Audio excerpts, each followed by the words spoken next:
Assalamualaikum warahmatullahi wabarakatuh. Shalom. Waalaikumsalam. Om Swastiastu. Namo Buddhaya. Good morning, ladies and gentlemen. Welcome, fellow speakers, moderator, faculty leaders, invited guests, and participants in the Zoom meeting, as well as those who are watching live in Kanal Pengetahuan, Faculty of Law, Universitas Gadjah Mada, YouTube. I hope that you are all having a blessed day. I would first like to thank the God Almighty for He has blessed us with good health and well-being so that we can attend today's event. Secondly, I would like to read out our rules. For the first one, all participants are required to turn off their microphone and camera during the speaker session, except permitted by the moderator, especially during Q&A session. Second one is that if a participant leaves the Zoom meeting room suddenly in the middle of the session due to network problems, please notify the communication license through WhatsApp.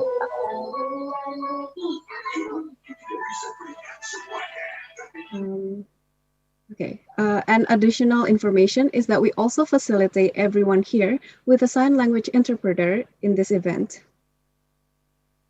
And again, hello everyone, my name is Rafa Rashida, acting as your Master of Ceremony. Welcome to the International Seminar for the 75th Dis Natalis of the Faculty of Law, Universitas Gadjah Mada. In this seminar, we will touch upon how legal education has a crucial role within the society, especially with this ongoing COVID-19 pandemic.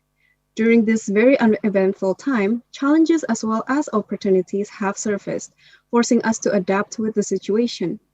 Therefore, today's topic will cover about legal education, challenge, and opportunity. Before we begin, we will now open this event by playing the national anthem, Indonesia Raya, and Himne Gadjah Mada.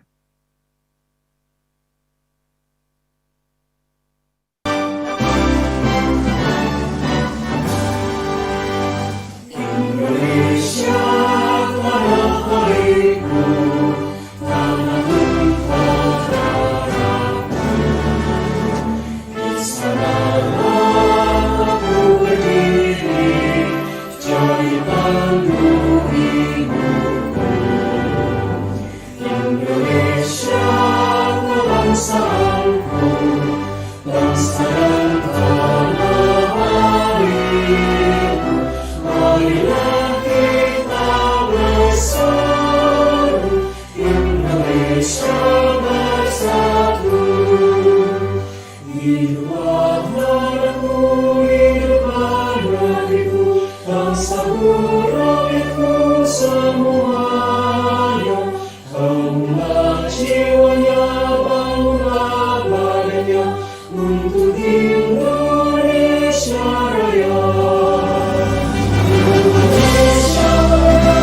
I would like to invite the Vice Dean for Academic and Student Affairs, Mrs. Dahliana Hassan, PhD, to give her opening speech. Mrs. Dahliana, the floor is yours.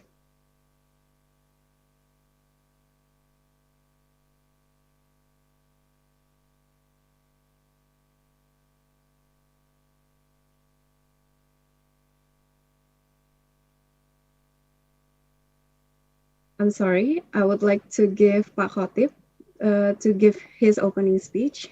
The floor is yours, Pak. Okay. Assalamualaikum warahmatullahi wabarakatuh.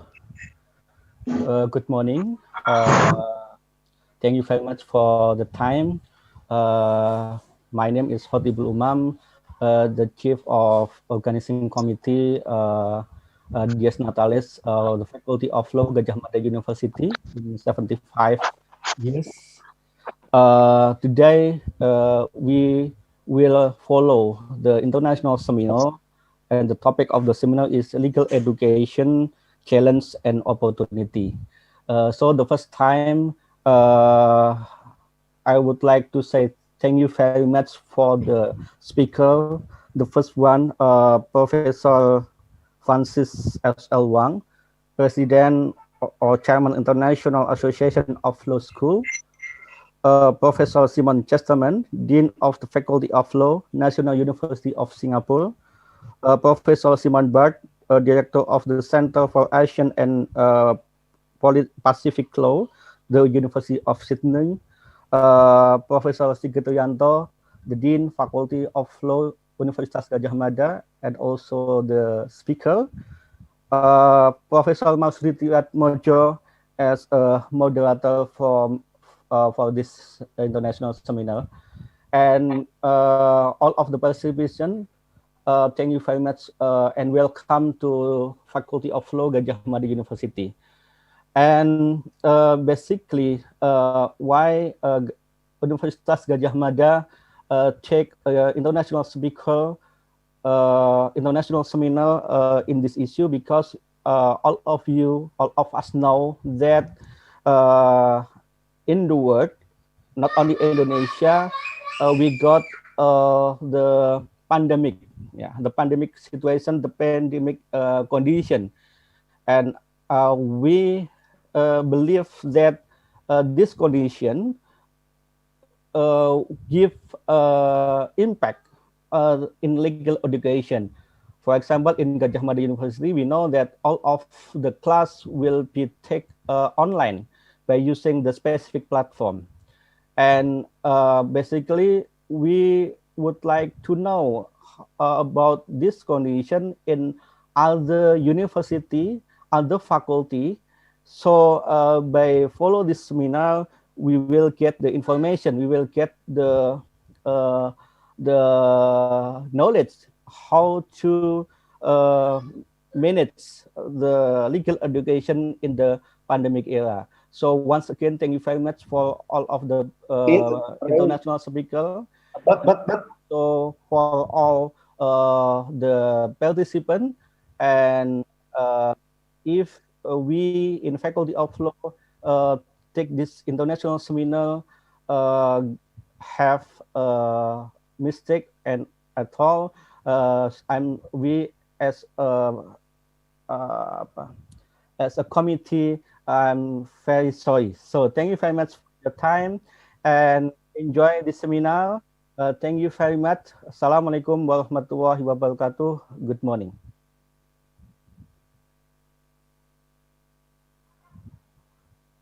Thank you, Mr. Kotip, as the chairman of the committee. Additionally, I would like to remind all participants to fill in the attendance form given by the event committee. The link can be seen through the Zoom meetings chat column. Could the committee please reshare the attendance form so no one misses it? Thank you. And getting into the seminar, I would like to introduce our moderator for today, Professor Dr. Marsudi Triatmodjo, SHLLM. He is a professor in the International Law Department, former dean for 2 consecutive periods, and just finished his contribution to the faculty as the head of doctoral program in 2020. He is also an experienced assessor for law school accreditation in Indonesia. I will now give the floor to our moderator, Professor Marsudi. The floor is yours. Thank you, Rafa. Good morning, good afternoon, Sidney, and all other participants from all other places. Assalamualaikum warahmatullahi wabarakatuh. Ladies and gentlemen, excellencies, dear participants, before I invite the speakers to deliver their presentation, first allow me to convey the introductions and purpose of today's seminar topics on legal education's challenge and opportunity, as well as the ground rules for participating in this seminar. As we know, law higher education educates those who will work as judges, prosecutors, lawyers, lecturers, and other professionals. Therefore, the law faculty must be updated with changes and developments that occur in society, including developments in informations and communication technology. In line with the development of legal education, various groups have begun to introduce new concepts in analyzing societal changes marked by the rolling of the Industrial Revolution 4.0 concepts, which will encourage major changes to the futures of education, including legal education. The Industrial Revolution 4.0 stage is the latest stage after going through 3 stages of the previous revolutions. Namely, the first, the Industrial Revolution 1.0 occurred in 18th century, which was driven by the inventions of the steam engine. Secondly, the 2.0 Industrial Revolutions occurred through the use of electricity, which made production costs cheap. And third, the 3.0 Industrial Revolutions occurred through the use of computerizations. The Industrial Revolution 4.0 itself emerged in the 2010s through intelligence engineering and the Internet of Things, or IoT, as the key to human and machine movement and connectivity. Fundamentally, the Industrial Revolution 4.0 has changed the way humans think, live, and relate to one another. This era not only disrupts the field of technology, but also various human activities in various fields, including the field of law. Besides having to adapt to this Industrial Revolution 4.0 disruptions, legal education also faces challenges in how to organize character education and the teaching learning process. Or, in accordance with the theme of today's seminar, how law education is facing the challenges and opportunities, while still being able to infuse character values to students in the Industrial Revolution 4.0 era. As is well known, the purpose of higher education is, in addition to increasing ability in their respective fields of knowledge, it is also required to produce individuals who are vigorous, competitive, tolerant, patriotic, oriented towards science and technology, and have noble morals inculcated with faith and religiosity to God Almighty based on Pancasila. Therefore, into these discussions, we are trying to find a direction for reorienting a legal higher education and facing the development of legal science as an internal challenge and the presence of the Industrial Revolution 4.0 digital era. Okay, we will then start our presentation sessions. The presentations and discussion session will last approximately 2.5 hours. Each speaker will have 25 minutes.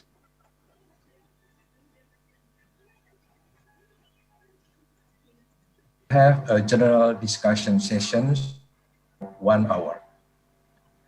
However, if the speaker does not fully use the allocated time, then the remaining time could be used for a short question and answer sessions. To participate in the question and answer sessions, I recommend to use the chat functions, and you can type your questions or comments during and or after the presentations. You can ask any questions in English or in Bahasa Indonesia.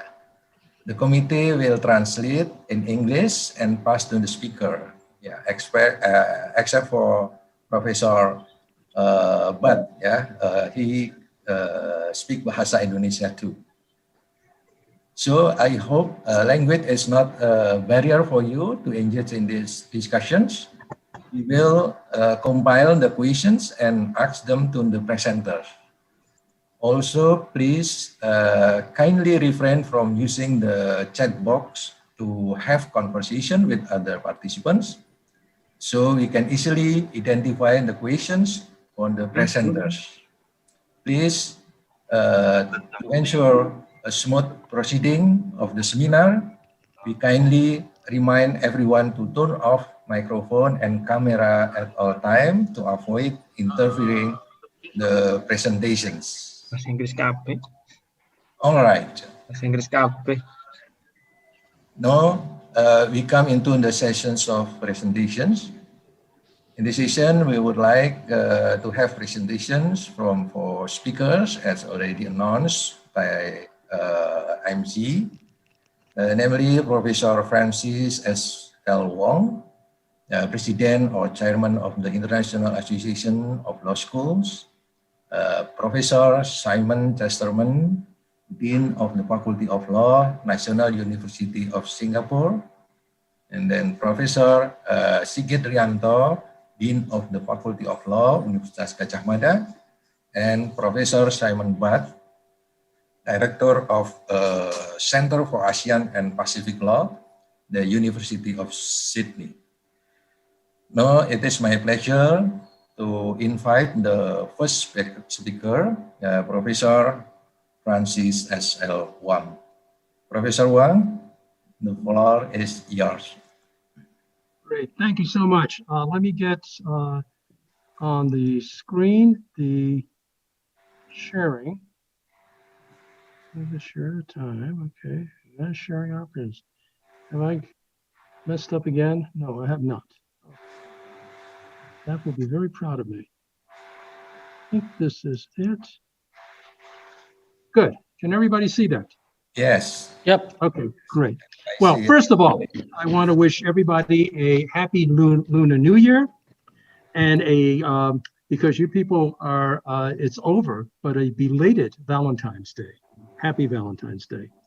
So what we have here, and thank you, I wanted to thank you all for inviting me to this very important occasion.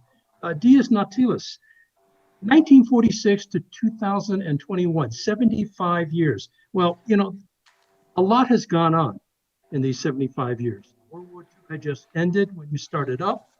And in this 75 years, we've seen a major transformation in terms of economies, in terms of people's view of themselves, and in terms of relative peace and development. What we're going through now, today, is something that we've not experienced in those 75 years. This pandemic has really caused us to make major changes in our lives, personal lives, but also in education. And so our idea and the topic is legal education, challenge and opportunities. So what challenges and what opportunities?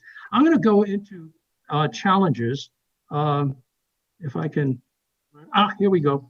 And I'm going to talk about basically what we did at the International Association of Law Schools, just to take the temperature, take the pulse of what's going on. We did 2 surveys, one for students and one for faculty. And we'll be doing it again now that people have sort of settled into this. We hope that the pandemic will at least moderate within, hopefully by summer, but we don't know. There are variants that have come out, South Africa, UK, etc. I would say I'm right now quarantined in California, and California has its own variant coming out of the Silicon Valley of the coronavirus. I hope it's not as deadly or as problematic as some of the other ones. But we don't know, and we don't have, and we can't see exactly what the future will bring. But we have an education and educators, I would have to say, have really risen to the challenge in continuing on an absolute essential obligation on our part is to teach the next generation. And in terms of laws, to teach and inculcate in the next generation a sense and a duty and an honor for the rule of law. So we first took and measured the pulse of students. How were they reacting? About 1,250 students, 35 different jurisdictions. Hold on, okay. How do I get out of the chart? Can you see the whole chart, or are you having the same problem I have, which is a part of it is covered? We can, I don't know the wizardry of all this. Okay, regardless, let's move on. So we asked students, one of the first things to ask is, because they were subjected to this transformation, how prepared were your instructors? And you will see from what we found was there was a shift in time. From April 1st to April 30th, it was miserable. And we as faculty, we were not, we're trying to catch up. Many of us were not familiar with many of the tools that we've now certainly become more familiar with. But take a look and say 0% of students felt that their faculty was very prepared. 13% thought they were improving. Needs work, 33%, not prepared at all, 40%. But faculty came, and I would give credit also across the board, because we've been monitoring this across all our regions. We have about 230 members in many, many countries, and obviously their experiences are somewhat different. But on a whole, by May through June, people started really to catch on, and faculty and institutions should take credit for that. Now, we asked students, has the quality of the education changed? And obviously, 44% felt it worsened. It was improving, and then they said it was neutral. One of the students, a Swiss student, said, we can't interact with teachers, so it's not as dynamic as before. We can't ask questions when we have them directly. So, okay. So what was the hardest part for these students at that time in terms of this transition? And you see that really concentration, social distraction, really scored very high. But straight across the board, they felt it was very, very challenging. And we had, and that varied certainly in certain jurisdictions, but is it due to many distractions around a student, it becomes less effective. It's not easy to sit in front of a virtual screen, as we all know, for hours. We had students because you had to go, and the dormitories and the schools were closed, so they had to go home. And that then really challenged those who were more challenged in terms of resources. Crowded apartments, crowded living conditions, and that too much personal family interaction and not enough personal space. Were there, and then we looked at student challenges by region, and we've done the breakdown of all these questions by region, and they do vary, not that much, but you know, there is a variation. And you say in Europe, concentration, all across the board, concentration was a problem. Asia Pacific had the lowest problem in concentration, only about half, about 47%. Europe was high, 64%. The rest of the regions were still high. Concentration was a problem, social distraction, and also something that I think all of us have experienced, self-motivation. There's something about not having an interaction with people and going someplace or just being stuck in one place eats away at one's motivation. And then finally, well, before that, so what do you prefer? And this is an experience of as we're starting out, and they say, vast majority said, at least 53% said they'd rather prefer in person. The majority would be in person and a combination. I think people started catching on and saying, you know, there are benefits for doing it virtually, but we still also like to be in person. So a combination started 34%. We're going to be redoing these surveys to get a measure of, after an experience of almost a year, how students are reacting. Will the percentage of combination go up and or down or whatever? I mean, they're just fed up with it. The idea of just being totally online, 13%, will that increase? We will see. And finally, for the students, do you miss your professors? And that really warmed my heart. So 84% of students said they missed us. So that was really nice, and thank you. And one student, certainly from the United Kingdom, said, I do, a lot. Okay, now, then we asked professors from around the world and our members, what was your reaction? What was your feeling about it? And the answers came in from about 44 different jurisdictions. And we said, so what were the major changes? And obviously the shift in teaching in terms of the pedagogical approach, you had to do it online. The second one that came in very high, and we're going to be doing a workshop on this, and I think it's something that we all should take a look at. It's that, you know, assessment and evaluation. It's a challenge. How do you do that? You don't have the personal interaction. And one thing that we see, and you've asked people to turn off the cameras, and I know that many of our colleagues in teaching have complained and said, you know, I really insist on the students having a video on so you can see that they're not asleep, but also, you know, at least as another human being, you can interact with them. It's very disconcerting to go into a classroom, as it were, a virtual one, and look at either still photos of people, just a black screen with their names. You don't know if they're even there. And so it's like talking, you don't get that interaction. You know, as a teacher, you know, part of it is performance. And as any performer will tell you, in terms of a live performance, you need to have that feeling back from the audience. And that's one of the things that makes it challenging, certainly from the professor point of view, but also I would say from a student point of view. You don't get that immediate interaction, which then really catches your attention. Professor from the UK, I thought this was very good. Online teaching and learning need to be approached with a different pedagogical strategy. The Socratic method traditionally used in the legal classroom does not translate well to online delivery. And that's true. And that's for the schools that in their first year use basically a case dialogue method of teaching. And that's very tough to do online. Next is a question to the professors. Is what are some of the difficult challenges in distant education, just generally?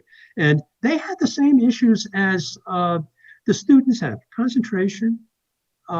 They sought the student attention plan, which the professor from Pakistan was rather cynical about. It was already low. It's even worse. And students had generally a tougher time understanding concepts virtually versus in person, where they're more openly asking questions and engaging. So, it's something that we need to take a look at. Making the transition, was it difficult or was it easy? Well, only 21% said it was extremely difficult. Some majority, 61, said, it was moderately challenging, as I think most of us found. And a few said, gee, it was really easy.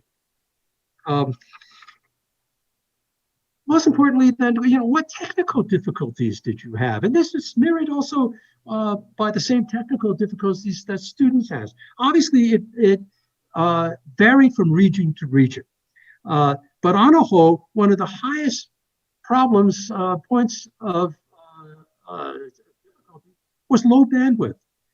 And now it requires a very a broad bandwidth to be able to get a bunch of people online, virtually, in sync, meeting, synchronously. And so in some jurisdictions which don't have the resources, extraordinarily difficult. And you couldn't do, and people would drop out because they couldn't be on video. They could only be on audio. Some of them, they didn't have Wi-Fi, and they didn't have an internet connection. And this is particularly true in some challenged regions in Asia Pacific, and also in Africa, and in certain regions in Latin America. The more certainly developed areas, as the Northern Hemisphere, Europe, and in North America, that was not that much of a challenge. But in other regions, it was very, very difficult. Some schools just gave up. I mean, they just couldn't do it because they didn't have the resources, the technology, nor did their students. And I know in some of the comments we got back from students that say, well, I can't do it because I have to go back to my village. And I'd rather be in the dormitory, because in the dormitory, I can get internet. I can have a place. I go back to the village and it's a large family and there's no internet. There's not even a phone connection. Now we can, go to some place, and, many schools have tried that and put up satellite areas where the students can go and have a connection. Very difficult, very, very challenging as we move forward.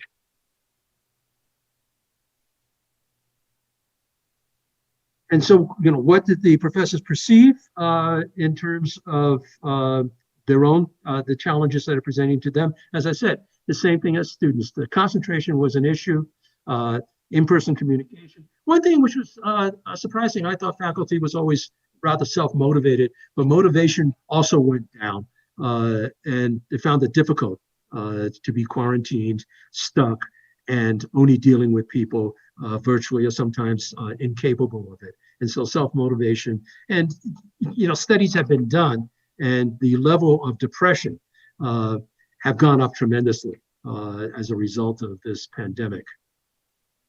Here's something that's interesting. So, there's a differing view from faculty to students as to satisfaction of the transition. From faculty thought at least 40% of the students were satisfied, and a very few, 18%, were dissatisfied. Students, has the quality changed? 44% said, yeah, it worsened. And so it's something that we should take a look at, and we've highlighted that in our study. Now, here's something else. In terms of the way faculty looked upon their competence in teaching and the transition to the students' view. Now, 85% of faculty felt they were either very or moderately competent in handling all this after some time. Take a look at students, and only 35% felt that, well, 39% felt that faculty needed work or were not prepared at all. Only 29% felt that faculty was prepared. They did, and that was our survey over the course of time, that in the second time test, they felt that at least 32% were improving. So a word to faculty is that let's be sure that we are upping our game, and I'm sure we are. We've had enough experience now to do that. Finally, same thing, and that's wonderful. 81% of faculty, remember 84% of students said, faculty said they miss their students, and 84% of students said they missed us. So how wonderful. We'll get back to all this. So thank you for your attention. You can see this was a very involved survey. You can go onto the website and you can download or take a look at both of the surveys, both the student and the faculty. Now, that's a gauge of what our students and faculty felt as they went into this. And then we'll talk about basically what opportunities, those are the challenges, what opportunities open up. And I'm sure, you know, our colleagues here are going to delve into that. It's, from my point of view, this experience is going to change education. There's so many, I don't think we've assessed or understand many outcomes that will come out. Some will be opportunities, some will be challenges, some we have to face, but education, and in particular legal education, is going to change. Thank you. Thank you very much, Prof. Wang, for your excellent presentations. Since there is still time remaining from the allocated time, well, I will open a short question and answer for about 5 minutes. Is there any questions from the audience? This is like my class, you know, nobody. Well, okay. Let's save the questions and comments till later. They can save their questions in the general discussions. Yeah. Well, okay. Since there is no questions, then I will invite the next speakers, Professor Simon Chesterman, the Dean of the Faculty of Law, National University of Singapore. Okay, please, Prof. Simon, the floor is yours. Terima kasih, Pak Marsudi. It's a great pleasure to be here sharing a stage with Frank, although I will ask Frank to stop sharing his screen so that you can see me briefly, and then I might put up some slides as well. It's also great to be back with Pak Sigit, who I've shared many discussions about legal education with. And also I'm looking forward to hearing from Simon Butt. A year ago was my last trip. I was actually in Sydney. I'm an Australian from Melbourne, which is currently under lockdown. But I was in Sydney this time last year, stepping out of a conference room with various counterparts from around the world, thinking I was overreacting as the National University of Singapore proceeded to shut down our law school. And then over the coming weeks and months, people began to suspect that this was not something that was unique to Singapore. So I hope people can see me. I'm going to share a screen as well, just so that it's a little bit easier to follow along. Pak Marsudi, I don't know if you need to mute yourself. You're currently highlighted on my screen, but I shall carry on nonetheless. So distinguished guests, ladies and gentlemen, it is a great pleasure to be taking part in these discussions, the 75th anniversary of UGM's Faculty of Law. I'm sorry not to be there in person, but that, of course, is precisely the point of this discussion. What we're learning through this very strange experience of the challenges of opportunities. And as my screen suggests, I'm going to be talking about not just COVID, although I think we do have to touch on COVID, but also what more sort of long-term trends are doing to education, in particular, focusing on the impact of technology on what it means to teach law, what it means to practice law, and indeed what law itself means in the context of a legal education. But it would be crazy not to talk about the impact of COVID-19. And as the theme of this seminar, Challenges and Opportunities, highlights, there are obvious challenges, but in some ways, this has created opportunities. It has at least accelerated the take-up of technology by a profession and by a professoriate who are notoriously conservative. Lawyers are among the most conservative of the professions. And a year ago, many lawyers, indeed many law professors, didn't know what Zoom was. And now, of course, we're all becoming increasingly proficient at it, as Frank's survey has demonstrated. So what I'll talk about is a few things. Law in the time of COVID-19, the importance of legal education, the benefits of online learning, what it misses out, and what's happening to law itself. But let me start off with what COVID-19 has really revealed about us as a community. And the first thing that it's revealed is that we really are connected, that human biology binds us. We are all experiencing this pandemic in broadly the same way. The physical symptoms are similar. The social responses are similar, with variations around the world. And it's been quite extraordinary to see the extent to which the scientific community in particular has united on one task to achieve one goal with largely one voice. And so in a very true sense, we are all connected. At the same time, however, the race to contain and now address the virus has shown that we're very much in it for ourselves. One of the first responses was for states to close their borders. Those states that have tended to do well tended to be the most isolated. So New Zealand has benefited from isolation. And countries like Indonesia, like Singapore, that are deeply connected with the rest of the world, this has posed real challenges. And now we are seeing with the rollout of the vaccine, real challenges in terms of the pace with which any kind of recovery will take place, even as we realize that meaningful recovery requires that all of us get through this pandemic because of that connection across the world. The human costs of the virus are, of course, enormous. Millions have been sickened, millions have died. The economic consequences will last for years, probably decades. But since we're talking about education, that's the focus today.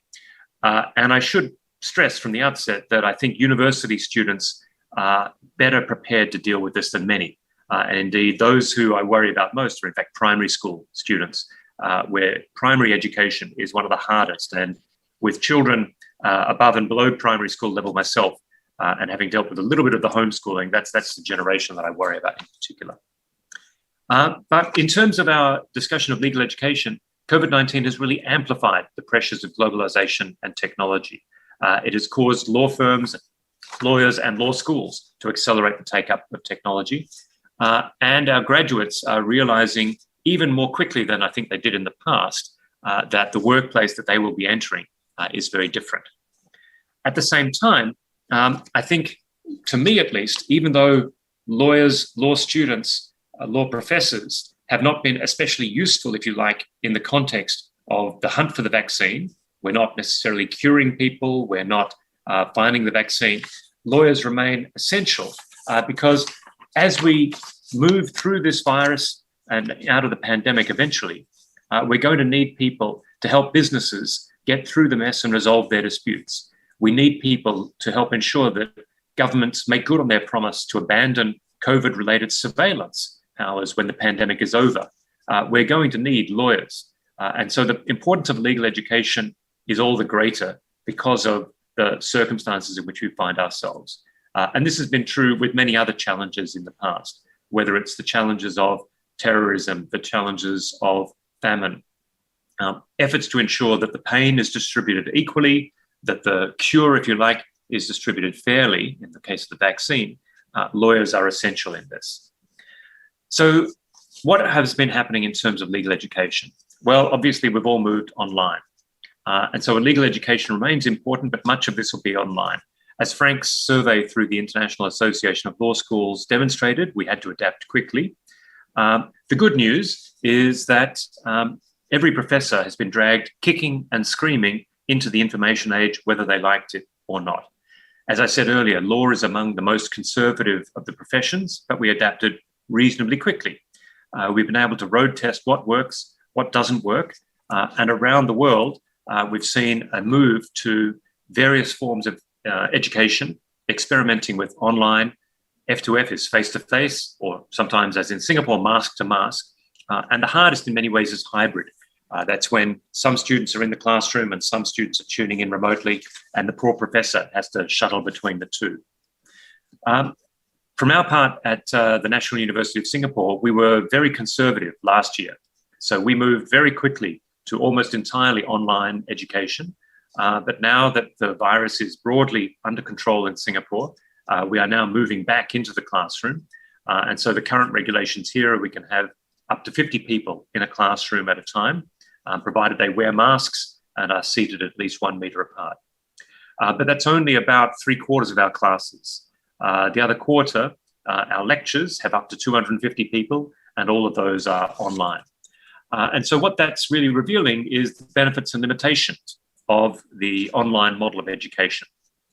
There are benefits. Some of our students, digging into what Frank's survey demonstrated, some of our students quite like being able to have a chat running in the sidebar, being able to switch between screens, being able to see up close something that they might have seen at a distance in a lecture. But there are obvious limitations. The limitations include the fact that, among other things, an education should not just begin when you switch on at the start of the class and end when you switch off at the end of the class. A lot of learning actually happens in the margins before and after class. It happens when you're walking in, greeting your fellow students, greeting your professor. It happens afterwards as you chat about the class, maybe ask the professor an extra question or two. Those social interactions are actually very important, as I'll come back to. And so one of the things that I think it's helpful to, one of the lenses through which I think it's helpful to look at it is actually look at modes of learning. And this is not simply online, offline, but rather I like to divide it into a 2x2 grid. And I think Marsudi said this at the start, but let me put it in a little bit more order. So synchronous, asynchronous, so that means simultaneous and separate, and active and passive. Those are my two ways of dividing this up. So by synchronous and active, this is what I mean by the Socratic method. That's Socrates, and as Frank said, that's long used in legal circles, but quite hard to do online. But as one model of education, synchronous and active, simultaneous and active, that's one model. Synchronous and passive are the huge lectures that we sometimes have. And one of the things that might come out of this is that we rethink the whole idea of a lecture. So at NUS, as I mentioned, we're having seminars up to 50 people in a classroom, but we could not hold an event this large in Singapore, and probably won't for the rest of 2021. And one question that raises is whether we should be doing this ever again, whether lectures like that are in fact useful. Asynchronous means on your own time. Active includes active reading or computer-assisted learning and teaching, so-called CALT. And this is one of the benefits of online learning, that if you do it well, online systems can be designed such that they prompt you, they challenge you along the way, and they can be paced at your level. So as we look around this table, synchronous and passive, if that means that you are simply sitting back passively consuming something, it's not clear that doing that asynchronously is going to be much more effective. And indeed, that's one of the things that we've at least learned, that simply recording a video and letting the students watch it is, interestingly enough, less effective for many students, at least, than passively watching something in a lecture theatre. And maybe the reasons for that is something we could talk about. But to me, there's another dynamic. There's another axis that we can look at in terms of how we think about educational models. And that is, if you like, a third dimension, whether things are individual or collaborative. And so one of the things we've been experimenting at the National University of Singapore is how we can encourage group work, even when we can't get together. So synchronous, active, and collaborative work is when you're doing project work in a classroom, you're trying to solve a problem together. And asynchronous can be when you're doing project work out of time. So you give students the opportunity to interact when it's convenient for them to do so, to have a medium-term project that they have to address.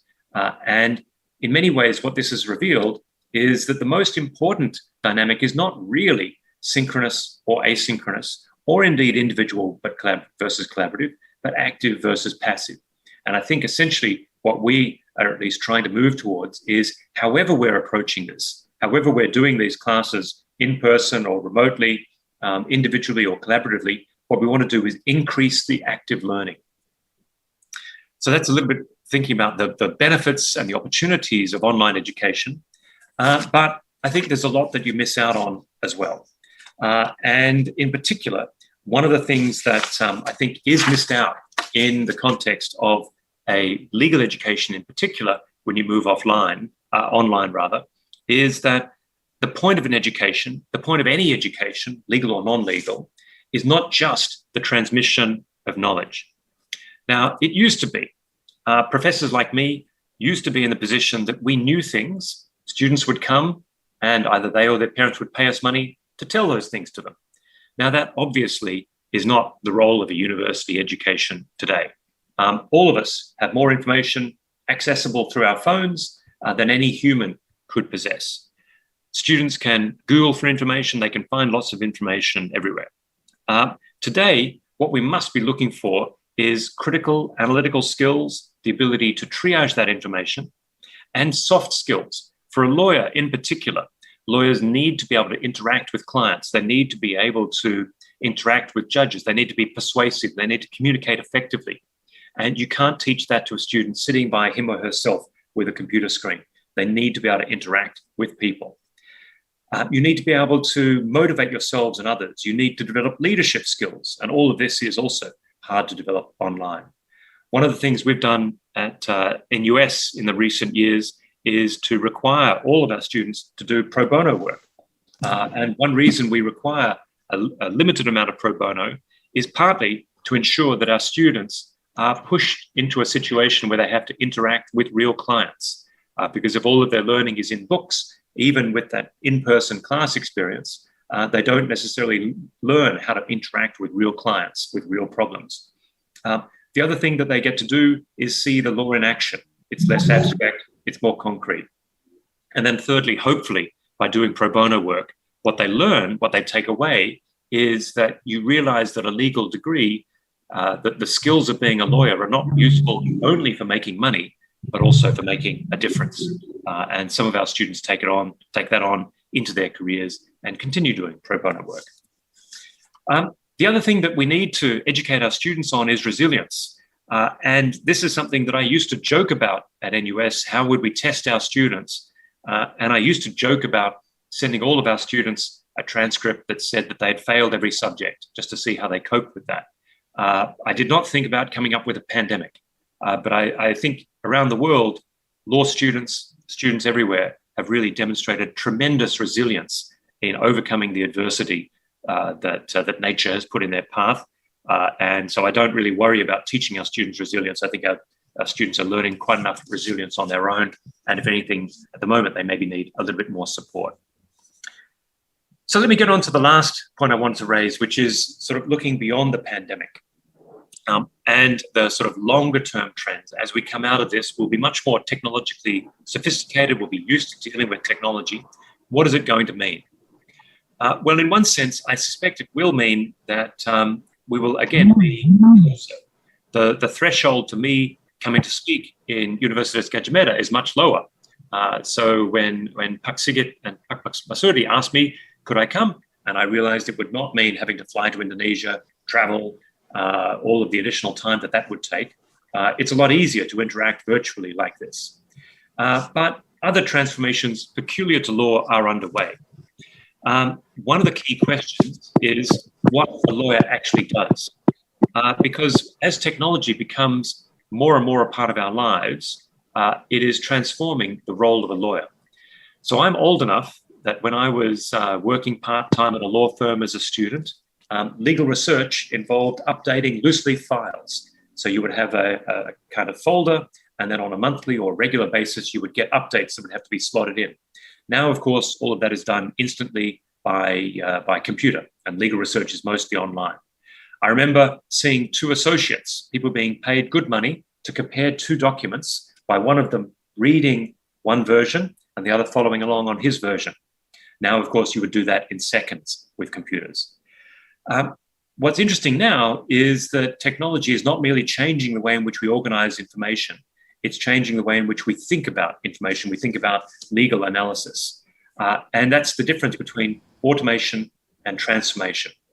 If you like, it's the difference between using email and legal research to speed up the way in which we share information. And that's a degree of automation. Rather than having to print something out, put it in an envelope, send it to someone else, you can do it instantly or almost instantly by email. Transformation is when you transform the practice, when you move away from lawyers doing the legal analysis to computers predicting the outcome of cases. That's a potential form of transformation. One of the things that's been striking about legal practice is the extent to which it has been input-based rather than output-based. Many law firms around the world for decades charged on the basis of the time spent on a file in 6-minute billable units. But increasingly, clients are realizing that input-based model is not really, there's virtually no other industry where that is recognized. And now, increasingly, they're seeing that there are cheaper ways of doing things and that they should be paying for outputs rather than inputs. As we look at all this from a law school's perspective, it's transforming the way we teach and what we teach. And the way in which I think about this is that law schools have to teach a degree of information. We do have to give you the basic knowledge of what a contract is and so on. There's a certain amount of doctrine, that's sort of what the law is. We also teach how to practice the law, how it is that you interview a client, how you draft, how you research. Those are the skills of legal practice. And then thirdly, there's a degree of perspective, the whys, legal theory, comparative law, helping understand why the law is the way that it is. And automation and the rise of technology is changing all of these things. In terms of doctrine, we're having to confront how contract, for example, is affected by computerized payment systems, automated trading systems, high-frequency trading algorithms that can trade thousands, millions of transactions in the blink of an eye. And that's really challenging our notion of contract. And there was a very interesting case in Singapore about what happens when the two computers make a mistake and there's a mistransaction. In terms of skills, that's probably the clearest. The transformation from typing to using computers, I think, was much smaller than the transformation we are now seeing to needing to do legal analytics. But the skills of being a lawyer are changing. And indeed, there's a news story last week that we at NUS are trying to increase the number of students in law school with technological skills. But in some ways, the most interesting is the perspective question, what all this means for law. There's a lot of speculation that we could have lawyers, even judges, replaced by artificial intelligence systems. But that would really transform the way in which we think of what law actually is. So as we think about all of this, the real challenge is to have an effective legal education, to do the best we can for our students, even as we realize there are questions that we haven't even thought of that they will need to help us answer in the future. So with that, I look forward to your questions, to the discussion that follows, along with hearing from my fellow panelists. So terima kasih banyak, and thank you for your attention. Terima kasih. Thank you very much, Prof. Chesterman. So it was very comprehensive presentations explaining experience of how the Faculty of Law and US in responding to the changes and the development of information and communication technology to substances of curricula and how the teaching learning methods to adapt and use the ICT. Okay, then the third presentations will be delivered by Professor Sigit Riyanto, Dean Faculty of Law, Universitas Gadjah Mada. So, Prof. Sigit, the floor is yours. Okay, thank you very much, Prof. Marsudi. Good morning, everyone. Ladies and gentlemen, it is a great honor for me to share my concern and experience dealing with the legal education.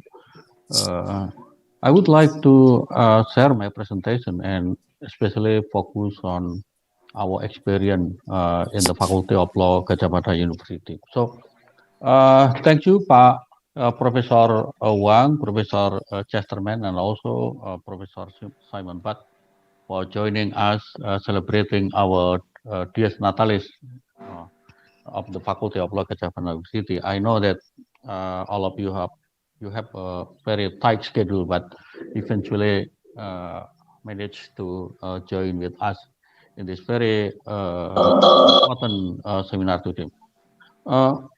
Well, ladies and gentlemen, I believe that nowadays in around the world we have to deal with a very unprecedented situation dealing with our education and also interpreted with the pandemic situation due to COVID-19. And Professor Wang and also Professor Chesterman already highlight very important point dealing with the legal education around the world and also some experience obtained and also what the future should be. In this opportunity, I would like to share my content that, of course, there would be a pessimistic but also optimistic scenario. Now,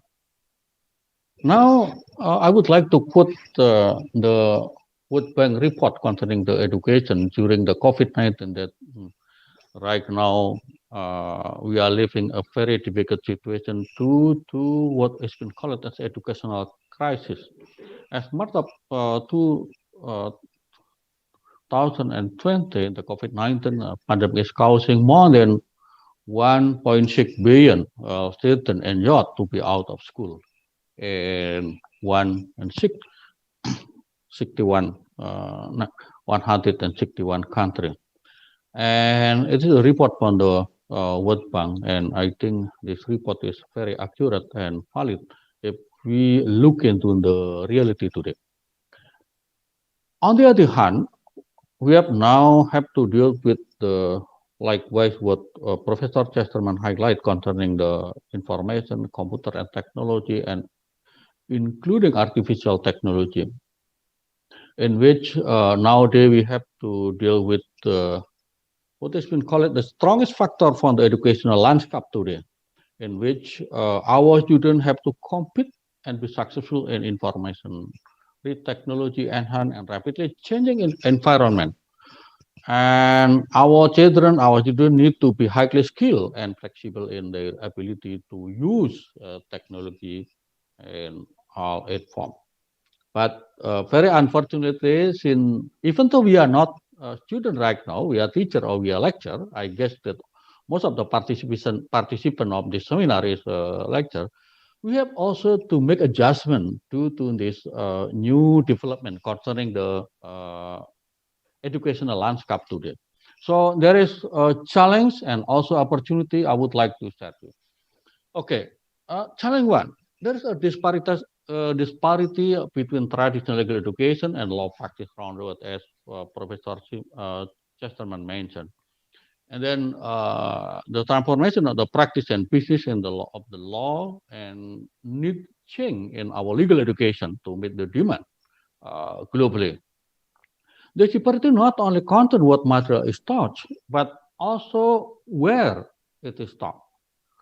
So there is challenge how we make a curriculum reform, or even we have to make relaxation or flexibility of our educational process, and also relevant to the global practice.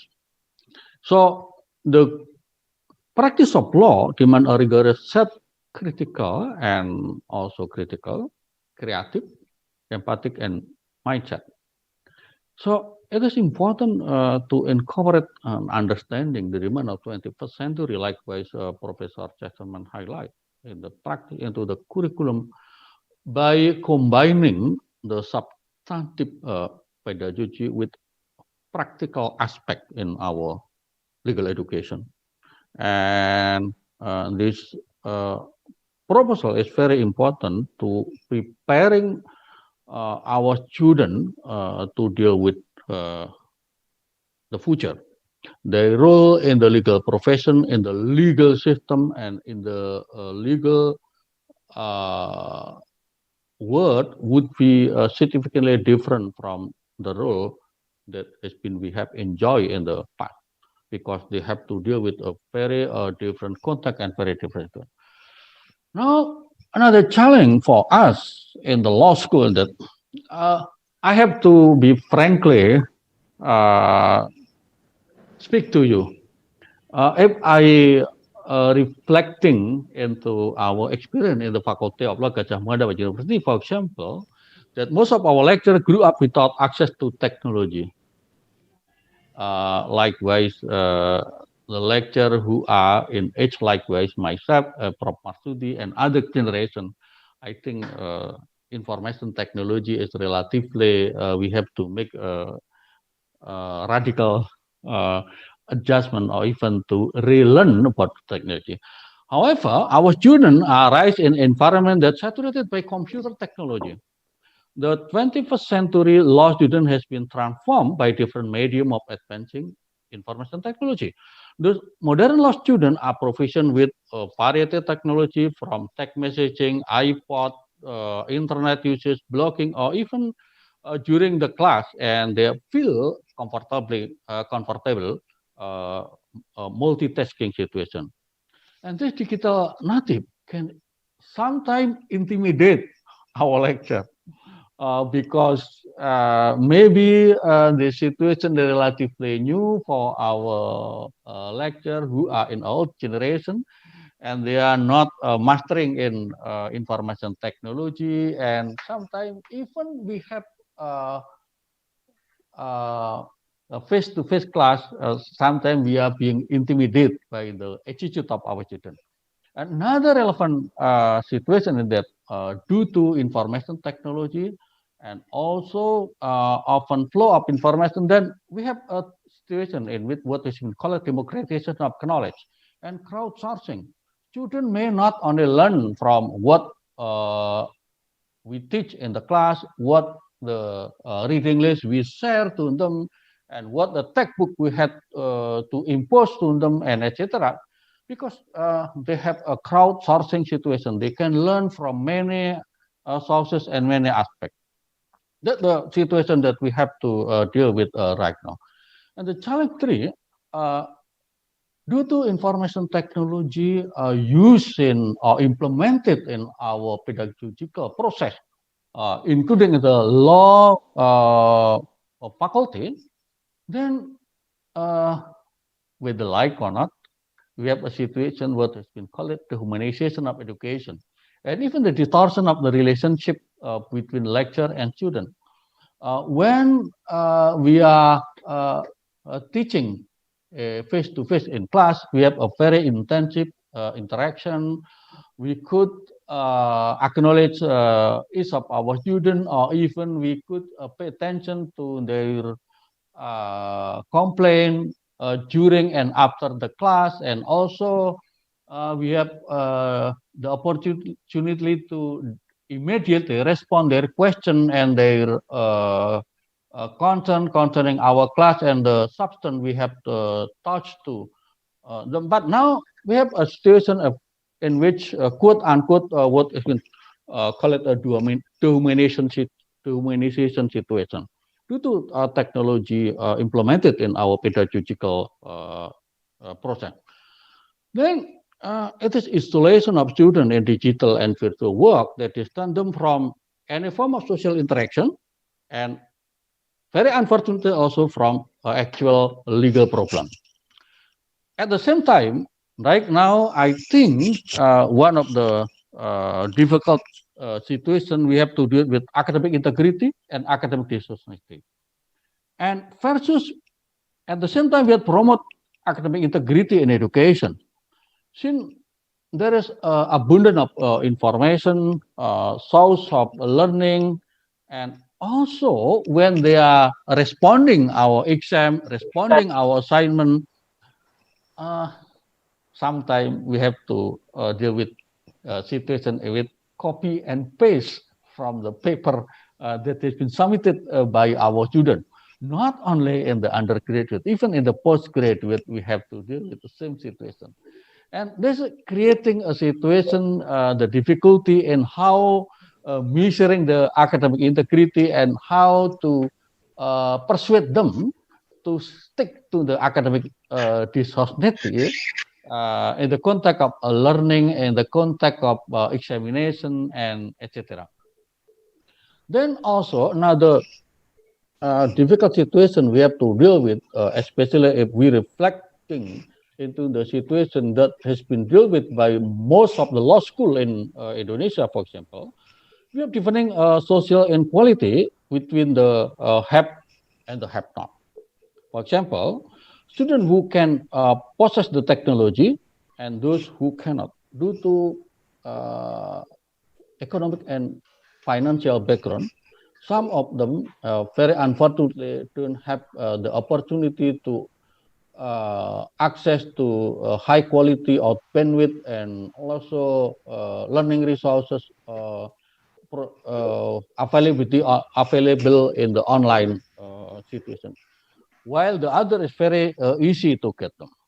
And then also, the pandemic has disrupted the life of our children in a different way. Also, sometimes also it is an anxious time for lecturer, student, and also parent. Many times have received a question from my student, my colleagues, and also some parents, when life will return to normal. And it is not easy to be dealt with, but we have to respond to the situation, and we have to manage, and we have to navigate the situation properly, especially from the point of view of the law school governance and leadership. Ladies and gentlemen, I would like also share the optimistic scenario dealing with the current situation of pandemic and development of information and technology. Now, due to the facility of information and technology, we have situation in which our legal education is transnationalizing, including our academic activity. Likewise, today, Professor Wang in the US, Professor Chesterman in Singapore, and Professor Bat in Sidney, and I myself in Jakarta, but we have the opportunity to do our job at the same time. So the arena is expanding, and the law student we educate that must build a skill set optimal to serving as an actor in the global market. And we have to anticipate this situation. And law school has been required to transnational their legal education, teaching about domestic law, the law of foreign jurisdiction, and the growing stream of international law and transnational legal aspect. And also the legal classroom is globalizing. The classroom is not defined by the wall, but it is now mobile through technology and, of course, international university affiliation. Some of my colleagues who are joining this seminar, I guess they are using their handphone. Some of them using their laptop or even desktop in joining this activity. Meaning that we are enjoying the globalizing classroom. So including how now we design our curriculum, our mobility program, and including our student and staff composition. Pak Simon Bat could teach our law school, no need to come to Jogja, but he could teach from Sidney. So meaning that it is a good opportunity for us in globalizing our classroom. And also expanding our international network, likewise today, and including the flow of visitors. Some of the participants coming not only from Jogja, around Indonesia, but even coming from a neighboring country like Malaysia and another country. Okay. So another opportunity is that we have the opportunity to change our vision, our governance, our managerial system, our leadership, and of course, budget structure and policy commitment. Because making adjustment, making transformation, we need a budget and we need a policy commitment. And of course, we have to improve our institutional capacity and the human resources. Most of our lecture have to learn and relearn about the pedagogical method, but also on the substantive legal aspect that should be taught and should be brought to the student in our class. Meaning that a legal and policy reform is necessary to make structural adjustment, collective policy, and coherent administrative and regulative instrument in the implementation of a relevant program. And last opportunity that of our didactic approach. On operational level, we have to think and also to redesign our didactic approach in teaching and educating our students. We have to choose an excellent textbook and of course case study to persuade and to provoke our students to be more motivated in studying law and enjoying our teaching method. And then the staff turn a process and experiment with case-based method, problem-based learning, inquiry-based, and etc. And then, of course, when we have the class, we have to provoke our students to do a research skill, because they have the opportunity to do research in a very easy way. No need to go to the library physically, but they can navigate and surfing through their laptop, even through their handphone. And then we have to provoke them how to improve their research skill in order to improve their capacity and their knowledge about law. And of course, when we are designing our assignment, our examination, our assessment should address many skills as possible. In the past, maybe we make a division or distinction between skill, knowledge, and another aspect of our legal education. But nowadays, in all of this process of the didactic approach conducted online, then we have to combine many skills in one package when we teach our students with the availability resources and with the available technology provided to us. Last one, I would like to conclude my short presentation today that educating lawyer offer its own peculiar challenge, likewise today. Likewise, Professor Chesterman highlight how we compromise our legal knowledge with artificial intelligence, and how we combine technological aspects and legal aspect, and as well as the available artificial intelligence provided by the information technology in order to preparing our lawyer and also to impose them in order to be a better lawyer, to be a lawyer relevant to the future challenge. But the brevity of the subject matter and the limited time available for teaching the subject matter have made it particularly difficult.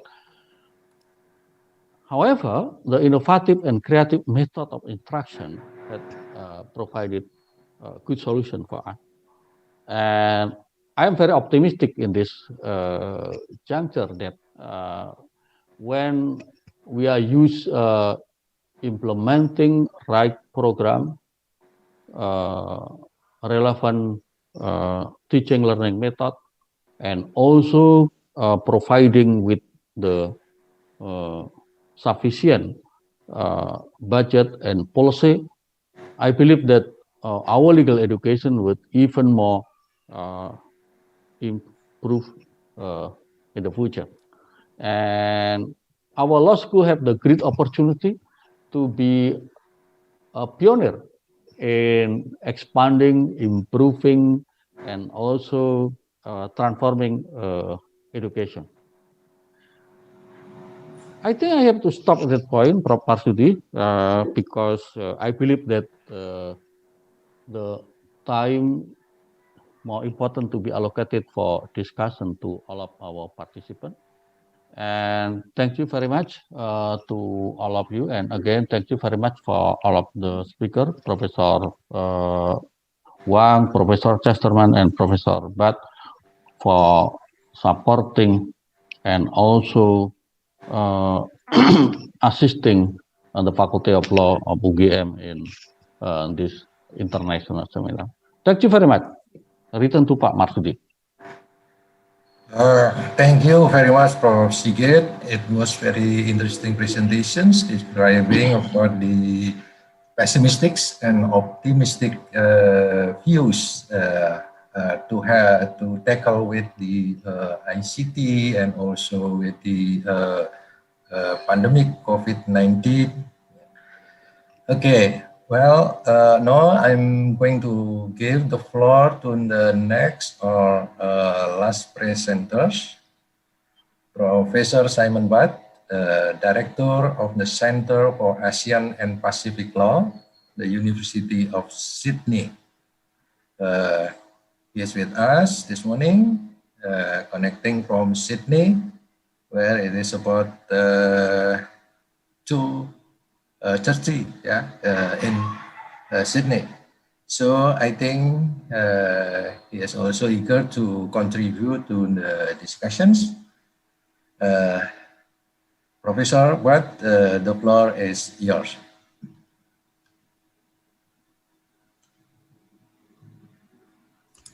Can everyone see my my screen? No, I don't think they can. Not yet. Yes. No.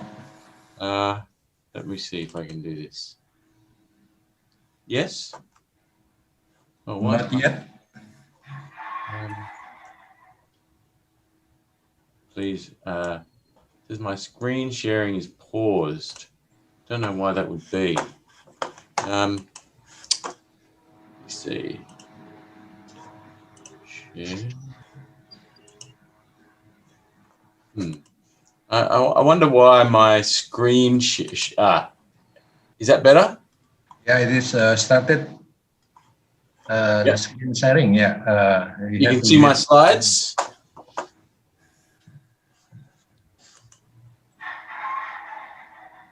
Can you see my slide?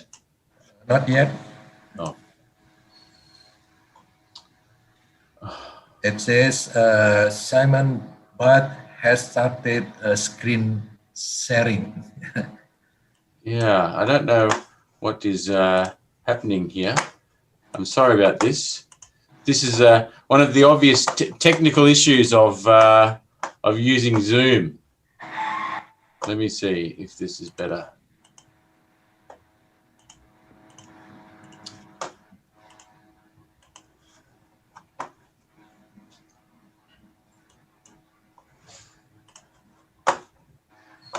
Can you see that now?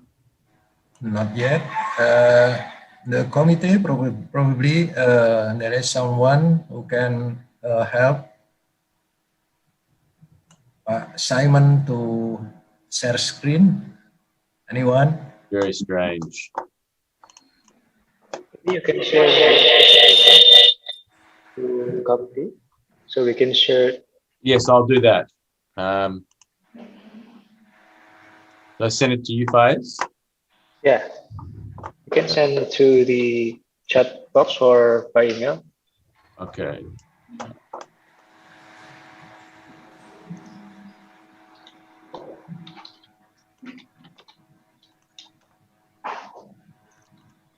All right. In fact, my slides are very short, so it's almost not worth sending them, but I'll do that anyway. I'll start just while we're waiting for the slides to come through. First of all, let me say selamat pagi para hadirin yang saya hormati. Selamat pagi. Of course, I'm very happy to be able to talk to you today.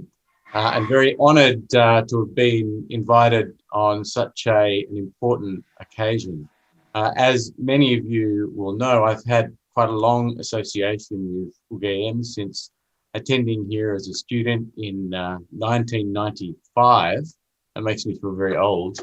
And then returning as a visiting professor in 2016. I've taught some courses at UGM, and I've, as Sigit said, I've published some research in the faculty's journal, Mimbar Hukum, and I've even brought some of my Sydney University law students here to learn about Indonesian law from the experts. So on behalf of my dean, Simon Bronnet, and I'm here on his behalf, I would like to say how delighted I am to be able to participate in this. Now, when I was thinking about what to talk about today, I did want to talk about COVID-19 and how it had affected life for staff and students at Sydney Law School. And quite a bit of what I had planned to say resonates quite strongly with what Frank and Sigit and Simon have already said. Unfortunately, this is the curse often faced by the final speaker on a panel. And I have the added disadvantage of being the only speaker who is not a dean. So I can really only provide my views as a researcher and as a teacher. While some people would say that overall the effect of Zoom classes on online learning has been rather negative, perhaps some of the older lecturers that I have as colleagues here at University of Sydney might say this, might be equally as frustrated with the technology as I was just then trying to get my presentation up on Zoom. I think there are some positives. Obviously, we can't travel to Indonesia for conferences like this or to conduct interviews, research, things like that. But I think, as Simon has said, COVID has brought academics and students closer together as we hold Zoom meetings and conferences. I think much depends on how Zoom is used. Now, I know for the reasons of bandwidth, we've all got our videos off on this conference. But as Frank was saying, one of the recommendations is often to require everyone to have a camera on so that it feels like we're all paying attention to each other. And surely that's one of the things that I ask my students to do if they don't have a reason for not having their camera on. And it's wonderful, in fact, for students to be able to participate in classes from overseas, just in the same way as students are participating from Australia, and we can all join together in the same class. It's been fantastic to teach students from all over the world in a single session on a single screen. Not as good as having them all in the same room. But I think from a university perspective, Zoom has been incredibly important. COVID has in Australia really hit the university sector very hard as student enrolments plummet, particularly students from China that make up many of our student enrolments in Australia and Sydney in particular. But using Zoom and as quickly as possible kind of upskilling to be able to provide lectures via Zoom, perhaps some pre-recorded PowerPoints as well, we seem to be able to have kept students enrolled. In fact, I think we've had a slight increase in students here at Sydney Law School. Now, not everyone is in such a good position as us, of course, and we've had many universities losing thousands of staff in Australia over the past year. But at least with online learning, we have the opportunity to convince students to stay on with their studies rather than to abandon or postpone them. Next slide, please. Now, I presume that could also be said for Indonesian legal education, particularly at UGM, been able to quickly respond with some technological solutions to allow online learning to continue. I'm constantly thinking, imagine if this happened a decade ago, we would be having a lot of disruption. We'd have a lot of universities having a lot more trouble staying afloat, I think. And as Simon Chesterman said, there's certain efficiencies to Zoom, particularly when it comes to reducing the need to travel. No longer, I'm always thinking about this, what it was like when I've been in Jakarta, sometimes in Jakarta as well, where traffic is so bad that you can only have about 2 or 3 meetings per day. It must be quite wonderful now to double or triple that by having online meetings. Also getting around Indonesia for conferences and research. Sure, it's not as good as being able to go to the place where you want to conduct some interviews, but the amount of time you save by not having to jump on 2 or 3 planes to get across the archipelago is quite significant. Now, I've said I'm not a dean, and that's certainly true. And so rather than talking too much about the bigger picture impact of COVID on the university sector, avoiding talking about AI, artificial intelligence, and the law, I wanted to focus more on how I think technology has helped Indonesian legal research and legal practice. And really, this does not have much to do with COVID and more to do with how technology, I think, has really transformed the way that academics and students learn about the law, write about the law in Indonesia. As many of you will know, my primary interest is, research interest, I should say, is Indonesian law. And this started from when I was a law student at Canberra, in Canberra about 30 years ago. Studying Australian law, it felt like I was spending almost as much time looking at the law as I was studying it. I remember spending hours in the library looking for cases and for law journal articles, and then spending even more time in front of a photocopier, taking copies of those journals and cases to take home with me. When Simon Chesterman also referred to loose leaf services, I was taken back to a time when I was working in a law library in America, and one of my main jobs was updating loose leaf services. Now, many Indonesians will not know what Simon and I are talking about when we refer to loose leaf services, but essentially in the good old days, whenever you wanted to update a publication, a loose leaf publication, the publishers would send out a package of pages. You would have to go to the folder of information, say a case folder, and take out the pages, the old pages, and slip in the new pages. And sometimes it'd only be 2 or 3 pages in 100 that you'd need to replace. If you pulled out the wrong pages and put the wrong pages in, you'd cause all sorts of research problems for lawyers. I did that a few times and got in quite a bit of trouble for throwing out perfectly good loose leaf material. But we can talk about that later. It's not really relevant to today's discussion.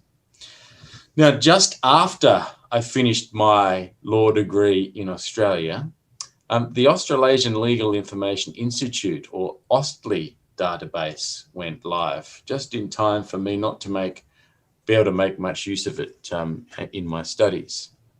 This was in fact a joint program of the University of Technology, Sydney, and the University of New South Wales law schools, with some funding from the Australian government through the Australian Research Council. And it soon revolutionised legal research for both students and practitioners in Australia, particularly as the AustLII database expanded to include all national and state and territory law, statutes and regulations, and most court decisions handed down in Australia. And it also started to include really important journal articles from some leading law journals. Now, of course, when this database came out, it was free to access. Some older lawyers didn't have the basic skills to use the database. And most students, some younger lawyers, had to help them. They'd also seen the database and immediately saw the benefit of it. And over time, took a few years, but older lawyers caught up, and now I think it's fair to say that everyone who is involved in the Australian legal system now uses AustLII. We have cases and legislation available at our fingertips. Now, of course, there are other databases as well, library databases that law students and legal practitioners can now access. Some of them are a bit expensive, I know, for Indonesian researchers to use.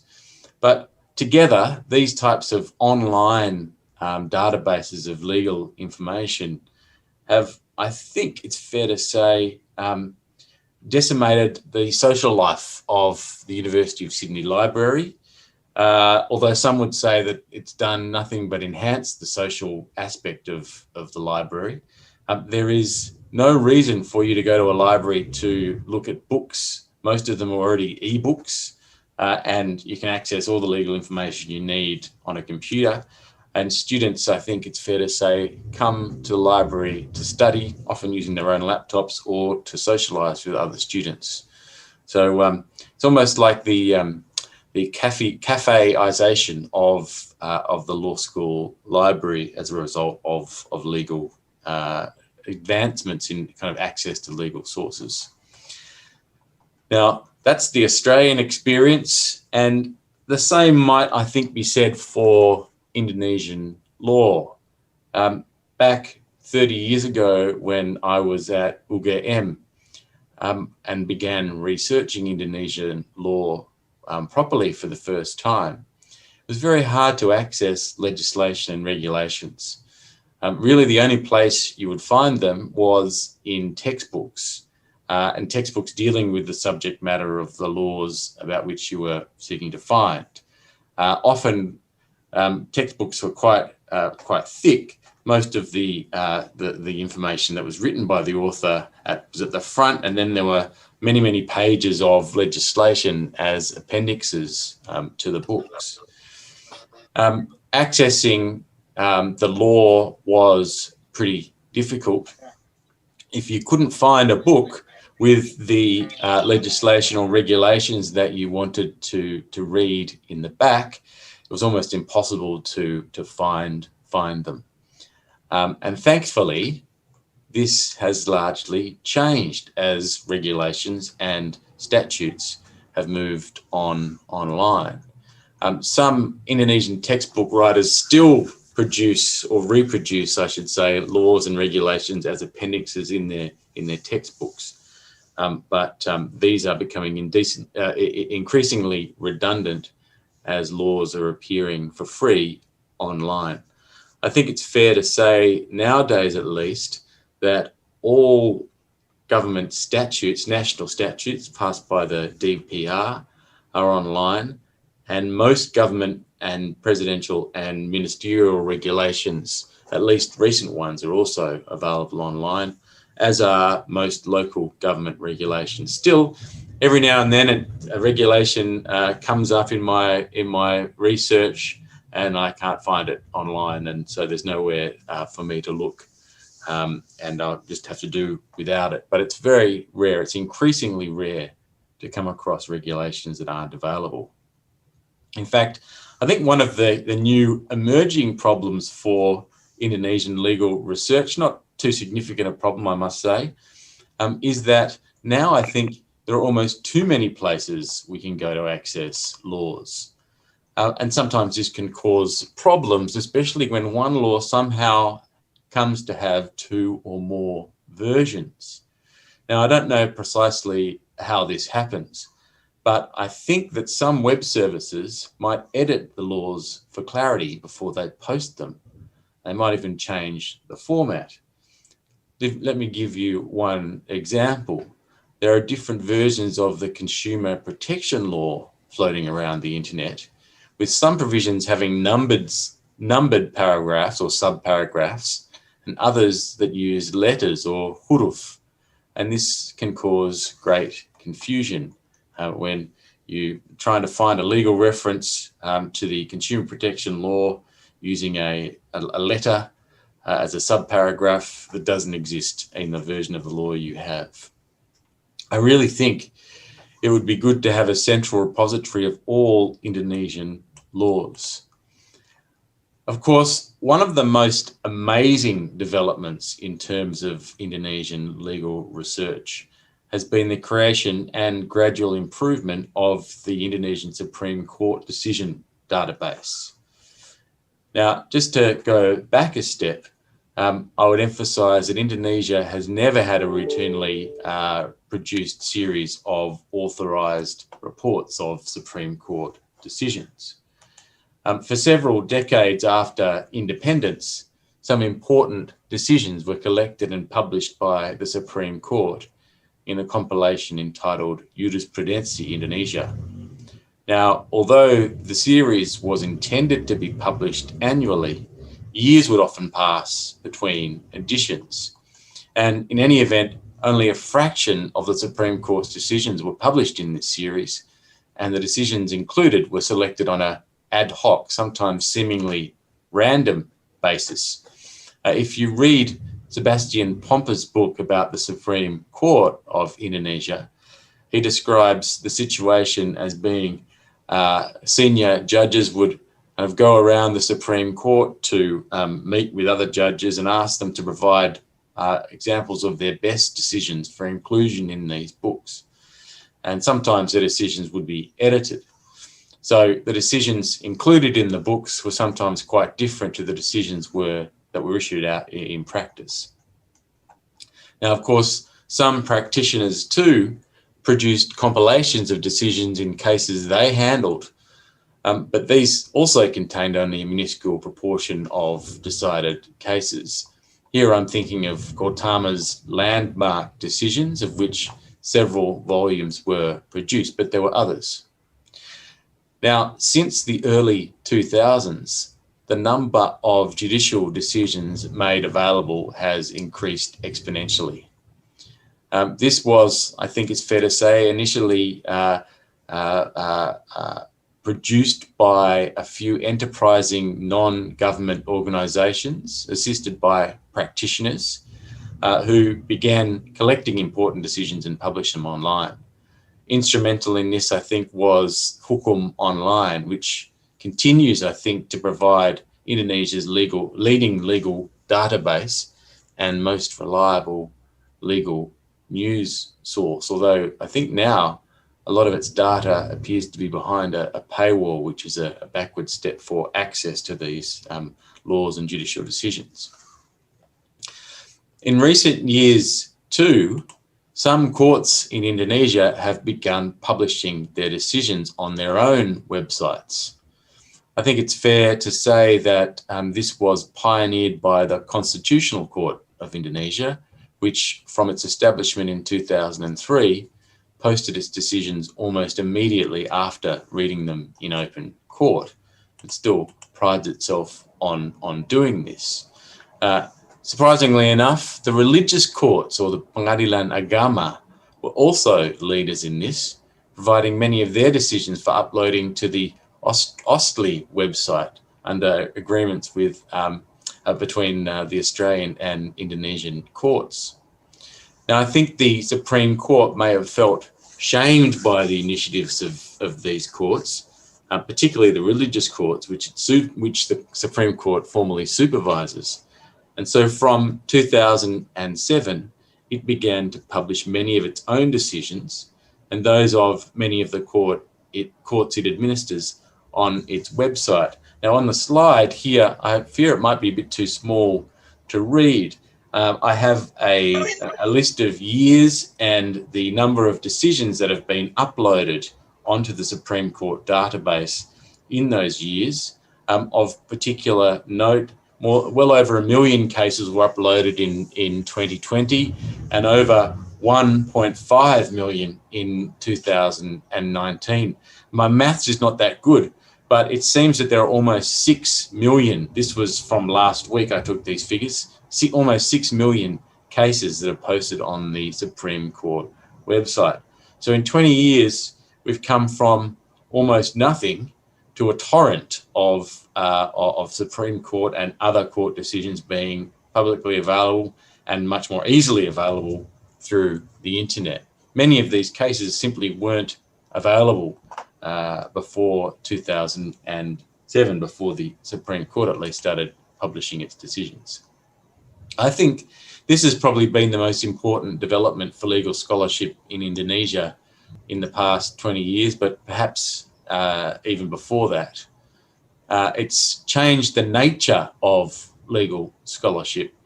Everyone here will know that Indonesia has no formal system of precedent, but students and scholars are using cases as a basis for analysis regardless. It gives observations and analysis that they make, I think, much greater context and utility. Rather than simply saying what the law is, which is what I think Indonesian scholarship primarily used to do, they can now quite easily, in terms of access, point out how the law is applied in practice by referring to cases. I've noticed that more and more scripsi or undergraduate theses are focusing on specific decisions in their research, and that many of Indonesia's best academics are trying to explain areas of law using case examples, and this happens in lectures too.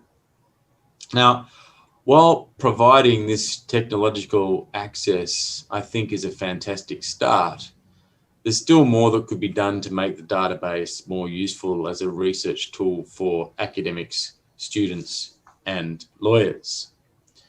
The first observation I suppose I could make about the database is that despite having almost 6 million cases on it, it is incredibly far from complete. Each year, the Supreme Court alone decides between 10 and 20,000 cases. I'm speaking very roughly here. And Indonesia's first instance and appeal courts decide between 3 and 4 million cases. So by that reckoning, the number of cases that are completed each year are around 4 million plus. So what we have in Indonesia, kind of 6 million cases over the course of almost 15 years, is really only a fraction of the decided cases in Indonesian courts. But I think here we also have an issue of being careful what you wish for.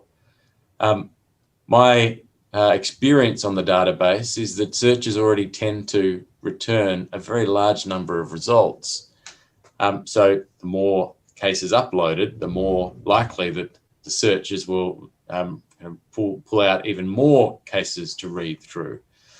One of the problems here, I think, is that the database search does not distinguish between parts of the decision which contain a reproduction of the parties' written submissions on the one hand, and the court's decision itself on the other.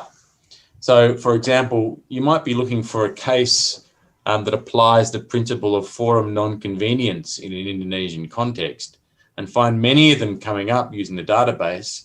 You go to the trouble to download them only to find that the court said nothing about that principle, but rather the database picked up mentions of the principle just because one of the parties mentioned it in argument.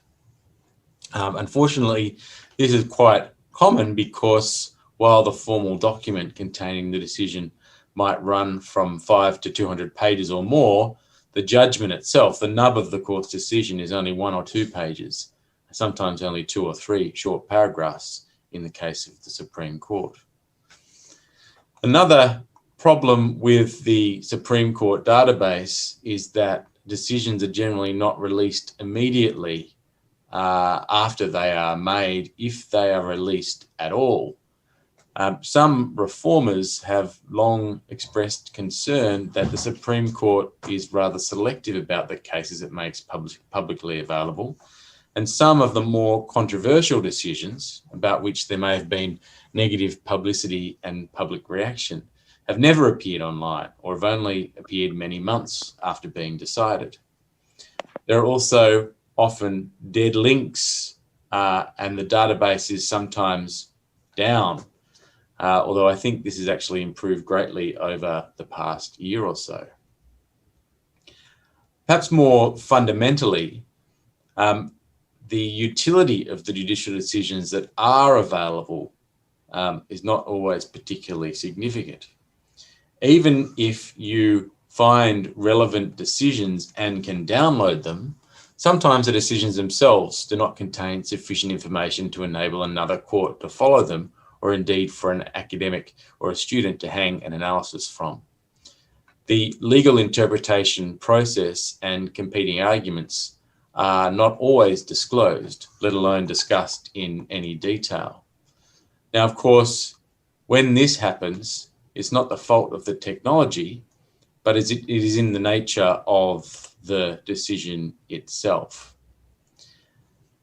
Now, I'm really looking forward over the next few years to see how technology affects the operation of law and legal education in Indonesia, not just concerning the database. I think there are a few other things to keep an eye on, and I'm hoping we might be able to discuss them in our Q&A sessions. These include whether e-filings and other e-court processes that have accelerated due to COVID have reduced the opportunities for corruption in judicial processes and have generally improved the efficiency of the administration of justice. I'd be very interested to hear any views about this in the next session. So thank you very much. Demikian yang bisa saya sampaikan pada kesempatan ini. Terima kasih.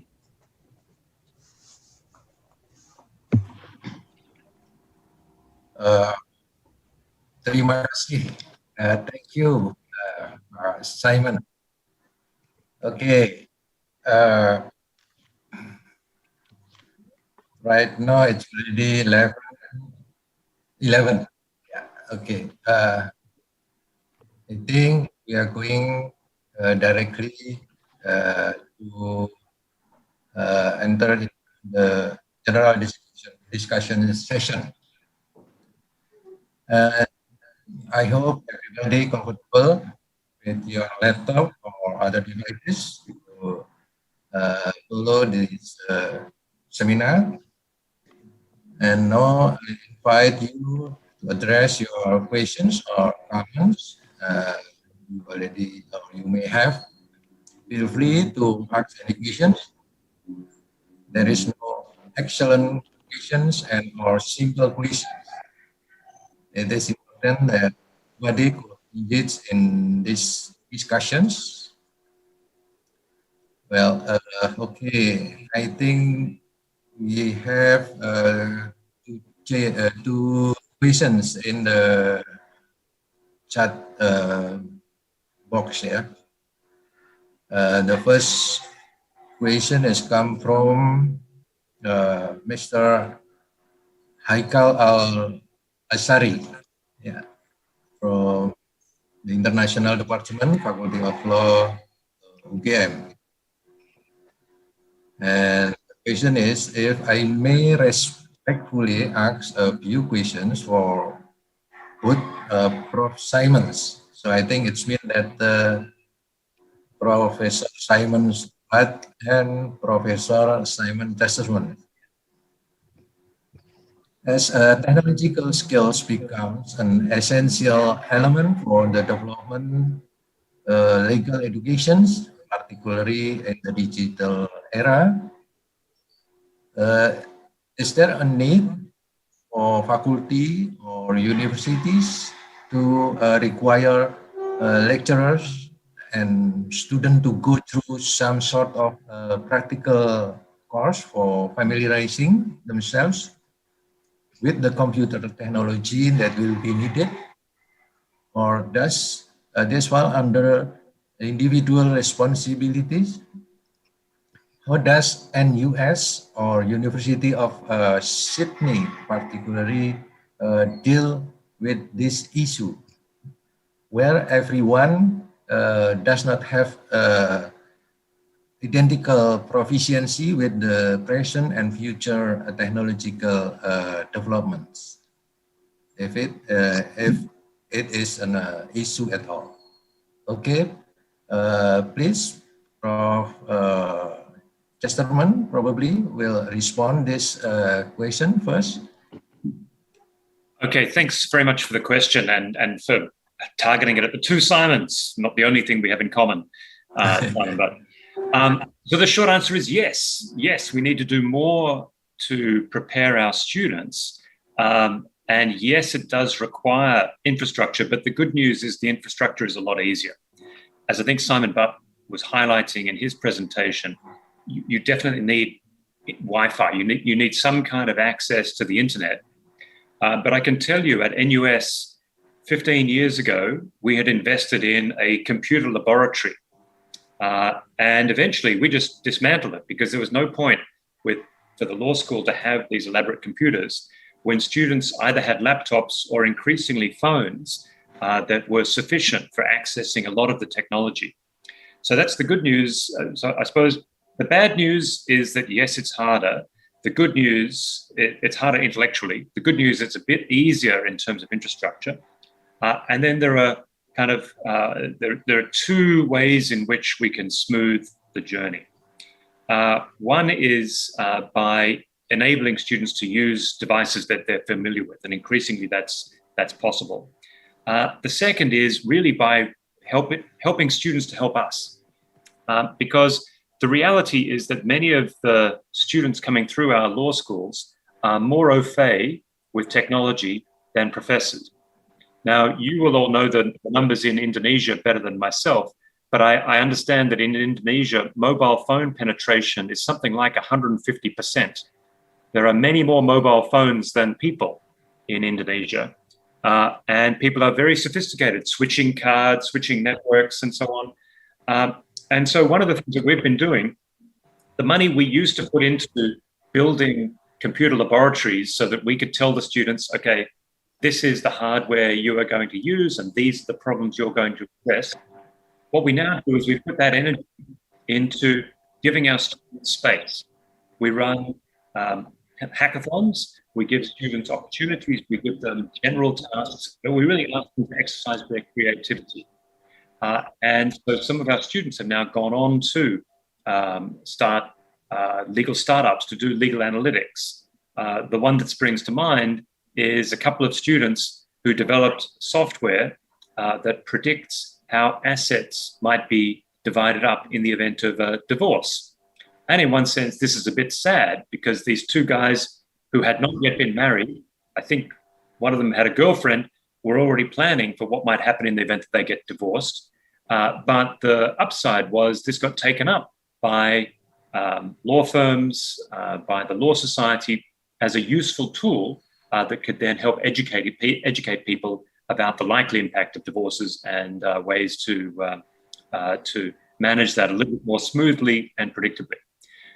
So absolutely, you've put your nail, you've hit the nail on the head in terms of a question. And then the last thing I'll say is that the biggest limitation, the biggest challenge is, I had a brief slide on this in my presentation. We professors are in many ways old dogs, and this is in many ways a new trick. And so you don't have to look too far to see professors who've had great difficulty, much more difficult. Simon managed to get over his brief technical difficulty. We had a professor recently, not in the law school, who gave a 2-hour presentation on mute. And so occasionally you will see these things, but I'm cautiously optimistic that we will come out of this more technologically sophisticated, but also I think a little bit more modest in terms of what the professors can offer the students, when often it's the students who can teach us how to use technology more effectively. Simon, over to you. Thank you, Simon. I'd just add that if my dean was speaking, it would still be two Simons, because his name is Simon Bronnett. So regardless of whether it was he or me, we would have two Simons. I've provided a spectacular example of how technology can go wrong with my slides. I find I've never had that problem before. And Zoom, I think many lecturers or professors in my faculty would find or would say presents similar problems occasionally. They get themselves in situations they can't seem to find their way out of. Luckily, of course, we had a committee here to help me overcome my technical ineptitude. But look, we've had staff seminars on how to run Zoom presentations effectively, how to do things like use breakout rooms in Zoom to facilitate small group discussions. Things like what we're doing today, which is encouraging the use of the chat function to easily accumulate questions, doing quite kind of easy things to make Zoom work better, having everyone on Zoom, on mute, I should say, these types of things. But there is a real limitation to Zoom especially in a teaching environment where you're sitting in front of a computer for hours, if you don't have everyone on video, because it just feels like you're talking to a wall, or you could be listening to a podcast instead of, from the student's perspective, if you're just kind of listening to it rather than really engaging in it. In terms of access to technology, we've had we have a shortage of webcams in our faculty, which has caused a few problems and a few academics to throw up their hands in frustration. But most students already have laptops, and for many, many years, I'd suggest even 10 years ago, laptops were being produced with webcams, with enough in terms of grunt in technological capacity to run a web browser, which is really what you need to be able to engage in a Zoom meeting. We have a few students that might have trouble getting their own laptop, purchasing their own laptop, but most students are used to writing essays and submitting them online. And if you have a computer to do that, the computer is most likely also able to run a Zoom meeting. So in terms of the actual computer itself, it's very rare for us to come across students that don't have laptops. Now, the internet's another question. We have in Sydney, in Australia, generally actually a new government provided internet service called the National Broadband Network, which is reasonably good, but still has a few problems. And some students find that their connections can be a bit variable.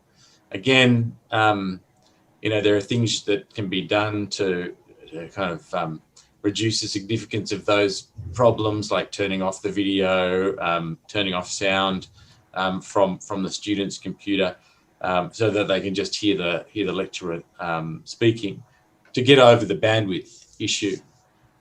So, look, it's not a perfect solution, but at the same time, I wonder what this pandemic, what havoc it would have wrought if it occurred 10 years ago and we didn't have such good internet infrastructure.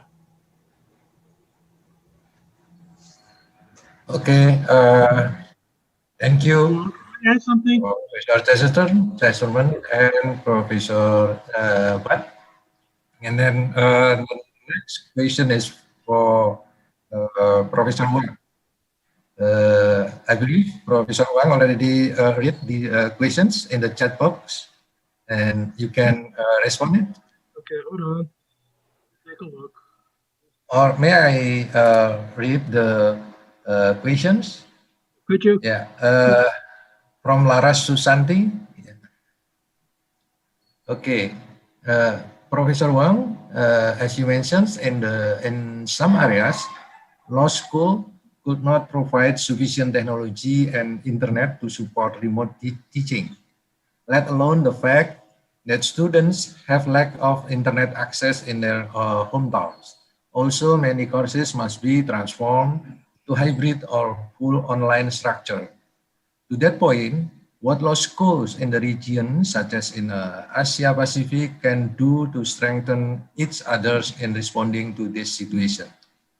I think that's an excellent question, and I want to comment, and that brings up something that's very significant. And the question really is, growing out of the pandemic and all the challenges, are we going to see that the rich get richer and the poor get poorer? Those who have the resources, those who are able to get ahead of the curve here, those who have the prestige. We have 3 schools that are represented here, all of which are top-notch, world-class schools with a great reputation, whose students go there because, as you all know, and we are practical about it, that education, one factor of it is certification. So if you went to Gadjah, if you went to University of Sidney, if you went to University of Singapore, you immediately, as you go out into the world after you graduate, people say, gee, you must be good, you must be smart, you got there, you went there. What this resources that are available to the schools that have outstrip those that don't have, and they can leverage. And that's what this technology gives us, does it not? You can have more students. Once upon a time, education, university education, is an investment into plant, equipment, and people. But as you can leverage now through virtual learning, you can leverage that plant and equipment. You don't need a lot of buildings anymore. You can get a lot more in terms of your spread and influence. And people would want to have that association, would they not? I'd rather be going and saying, I or my children or whoever I teach at, my children I went to Gadjah Mada, University of Sidney, University of Singapore, rather than some other school. And those are the schools that are suffering right now in terms of a drop in enrollment. So I think that's something that we should take a very close look at. And I think the questioner brought up a very good point. He said, there are those who don't have the resources. And certainly there are many, many who don't have that prestigious name. So what we see as we move through this is that those who have will further solidify their position. And I think it's a natural thing to do. But I think we need to, in terms of legal education in particular, make sure that it is available, not just to the elites, that it's available up and down the line. And so that's the challenge.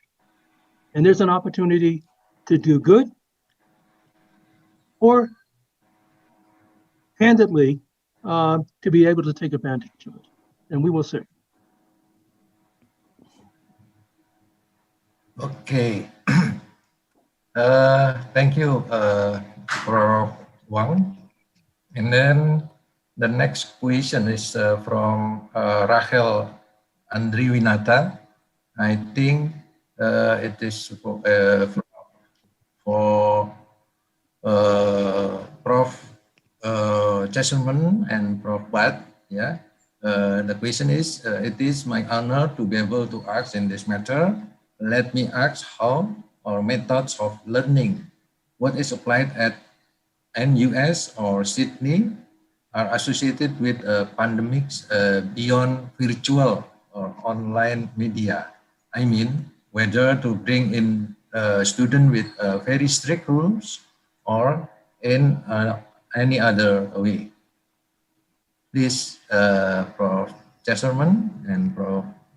Chesterman first. Sure. So let me answer this in sort of short term and then long term. So short term, yes, we have restrictions in place. I think I mentioned briefly that up to 50 students in a classroom is possible here. More than that, we have to do it online or in broken up groups. But we do have some students who can't come to campus either because they're ill, they're on stay home notice, or they're out of the country. And so those ones we allow to sort of come in. But I can say, come in remotely. But I can say looking longer term, we are planning now for status quo through the rest of 2021. But into the future, we're assuming that distance learning is going to become more common. I don't think it will be the default. I think particularly for undergraduate, for all the reasons I touched on, the in-person experience is very important. But if students can't travel or don't have time to travel, then online education, in particular active, interactive online education, is something we're currently investing in. And the two groups of students there I'm thinking of in particular are international students, which might mean that students, your graduates, my graduates might attend each other's institutions remotely without having to travel. And you can travel the world taking courses from everywhere. And I'd be thinking especially in graduate international students. But secondly, continuing education. So I can tell you, much as Simon Butt was talking about the traffic in Indonesia, it's a lot more convenient for me to attend meetings even downtown by going via Zoom rather than driving, parking, or finding a taxi or taking public transport. So I think for those two groups, the investment we're making now will be to facilitate different modes of learning. I still think the in-person experience will be the dominant one, especially for undergraduates. But for everyone else, there will be increasing opportunities to participate remotely. And then the middle ground is what happens to those lectures, what happens to those sort of in-person 300, 400 person lectures. Is that really the best way to deliver an education? And I think the pandemic is forcing us to confront that significantly faster than we might have but for the pandemic. Okay. Professor Bat? Yes, I don't really have that much to add to Simon's response, of course, from the Sydney perspective. Similar issues are at play. We have had, I think, a few classes where, so it's the smaller classes in particular, where students have been able to come in, but it's the really big classes that are affected.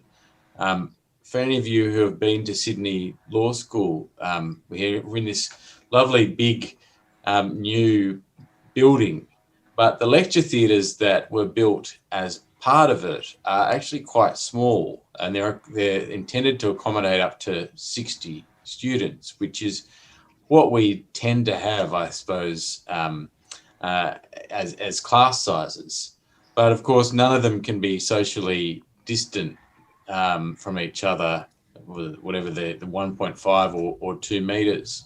So one of the problems, I think, will be when we return, if we still have to maintain these social distancing requirements, finding lecture theatres that are big enough to accommodate even average class sizes. So I suspect that some people are still going to be given the option to kind of zoom in to classes, what we call Zoom in the room, where there's a combination of people attending in person and people who are zooming into the same class, Zoom in the room. And I presume that will continue for some time.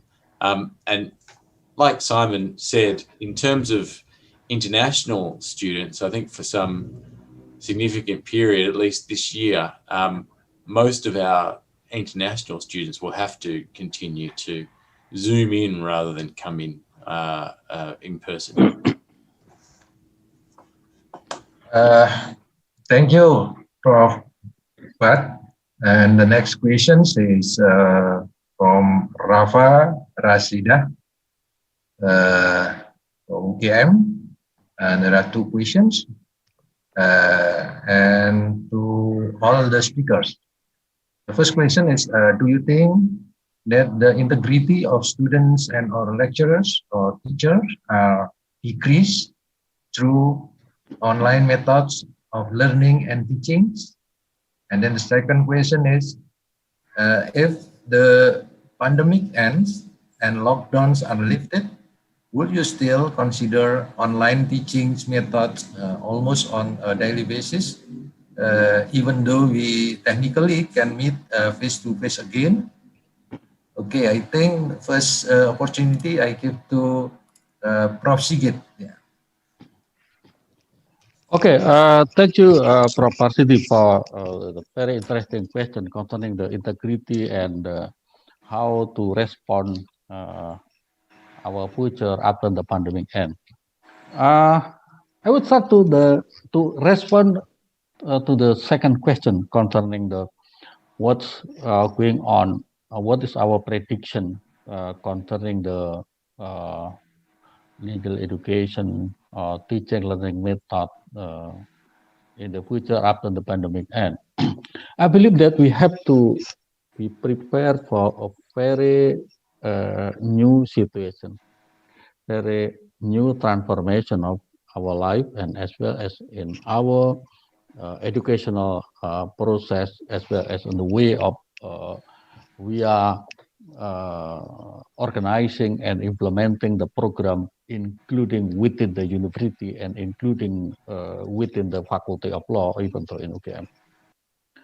As I have mentioned previously in our PowerPoint presentation, that in the future we have the opportunity to exploit and as well as to maximize information technology, and of course without leaving the humanism touch in the pedagogical process of educating our students. So I believe that when the pandemic ends, the information technology offering some assistance to us, including reducing the cost for higher education in the university, including in the law school. As we know that every year many students have to come to our Faculty of Law, to Kota Jakarta, like Pak Simon, for example. But with the assistance of technology, with the assistance of information technology, we could maximize this technology to maximize our educational process as well. And I believe we could combine both face-to-face meeting and also online classes, or even to transnational or globalize our legal classes. And it would be very much depend on the institutional capacity and as well as our human resources in preparing, and also supported by the availability of budget and also the policy commitment of the institution. Now, the first question, regarding the first question concerning the student integrity and lecture integrity. This is not a question on legal substance or legal skill. This is a question concerning the values, concerning the attitude, which is very general but very important to all of us. Of course, right now we have a dilemma situation, both for the student and both for the lecturer as well, since the assistant of technology also providing opportunity to abuse the technology and to abuse the situation, the contact in order to gaining personal interest and personal advantage. But again, I would like to share with you about the values. I think for the young generation, you have to think about next 10 or next 20 years ago. Who you are in the next 10 or 20 years ago. And I used to persuade my student in my class that you would be nobody or you would be somebody in the future. And would very much depend on your word, your attitude, in doing anything, including your academic process would determine who you are in the future. Of course, there is no instant recipe on that. But keep in mind your integrity, both individually and collectively, would also determine who you are in the future. Starting from a very small thing when you have done in your classes. I give you a very concrete example in Indonesian legal practice. Okay? You find out or you see in our legal practice, public actor being prosecuted, judge being tried, and even advocate or lawyer being sent to the jail. What happened to them is that this is about the integrity. And it would be start when you are studying in the higher education. When you maintaining your integrity, keep your integrity, then you would be somebody in the future. You would contribute to the civilization, you would contribute to the legal development, and you would contribute to the society, and you would be respected and started from what you have done in the class. This is what I convince my students in my classroom. Of course, there is no instant recipe, but it is up to you. You have the choice. Think about 10 or 20 years next, that who you are in the future. Thank you very much, Pak Marsudi. Thank you, Pak Sigit. How about Prof. Bud or Prof. Chesterman? I would just make a couple of points. First, I interpreted integrity to be a little bit different. Perhaps standards. I was wondering whether the question was asking whether the quality of legal education was affected by online teaching. And I think most lecturers, at least in the first semester of last year, would probably say that they thought that it did, because everyone was becoming familiar with the new technology. This may have borne out in the survey that Professor Wang showed us. There was time that was required for adjustment on both sides. But I think as everyone becomes more accustomed to it, realizes the strengths and limitations of the technology, effective learning can take place. Integrity viewed as a kind of moral issue is quite interesting. I heard one of my Indonesian friends referring to online exams and students needing to show around the room with their laptop to show that there was no one sitting under the desk and feeding them answers. Of course, that's always going to be a problem, but we've got to balance integrity with privacy, I suppose, and just recognizing that not all students will be able to take classes or take exams in a perfect environment. They may be in a shared house or have to take Zoom classes in their bedrooms, for example. So there's a bit of a balancing act there. Whether after the lockdowns are lifted, we will all go back to business as usual. I think that students, at least at Sydney, and this is according to surveys that have been conducted across the university, are desperate to get back to the classroom. They're sick of sitting in their rooms on Zoom. It may be that when that does happen, we yearn for a bit of the flexibility that we have now in the Zoom era. I think how nice it would be to be able to teach a class in Australia, but slip off to Indonesia for a couple of weeks and give my classes via Zoom from Jakarta, for example. That certainly sounds pretty attractive to me. So I think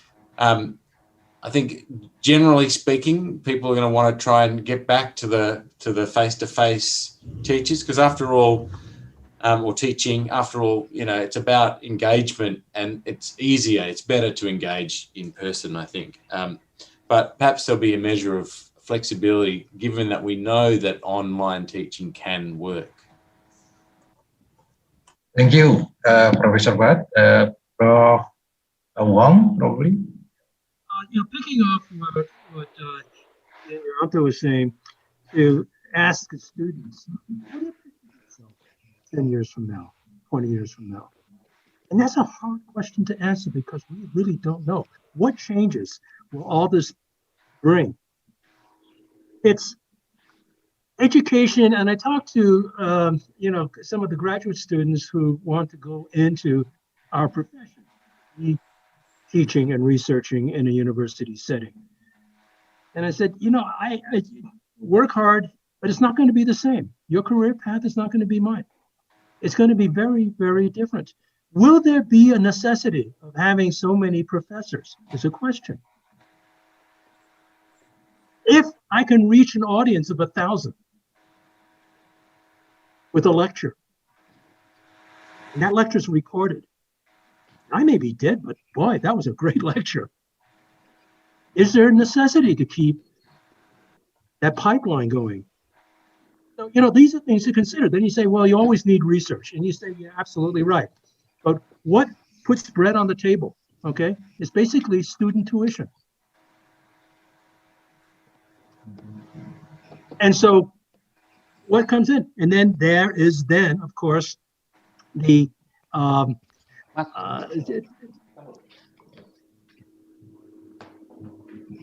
magnet, the draw of anybody who is responsible for running the enterprise to say, well, I got to make the enterprise work. And so what do? Okay, well, you can increase your student enrollment. You can reduce fees, because you may not have that much of an overhead. Yes, you can offer then interaction, because come in the summertime, spend 3 months. And that's what we do. Most of the stuff, you can pay a lower tuition, you get the prestige of attending a wonderful university, and you can even get the interaction, but it's shortened. So, this is what's being talked about. There's a lot of ferment for those who are thinking past COVID-19 and saying, what is that world going to look like? And I think it's a very good question, which Dean Riyanto said, picture yourself in 10, 20 years. What is it? And I don't think it's going to be the same. Going back to normal, I don't think there's the normal that we know it. Normal.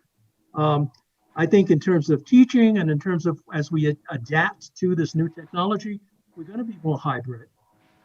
As Dean Chesterman said, there's a question. Do you need the 200 classroom lecture? There's a concept of the flipped classroom. So please, at home, listen to the lecture, get the information. When you come to class, it's going to be interactive. You're going to be doing your homework, in other words, at class, and we're going to work something out. So, you know, there's a lot of ferment. Great challenges, great opportunities.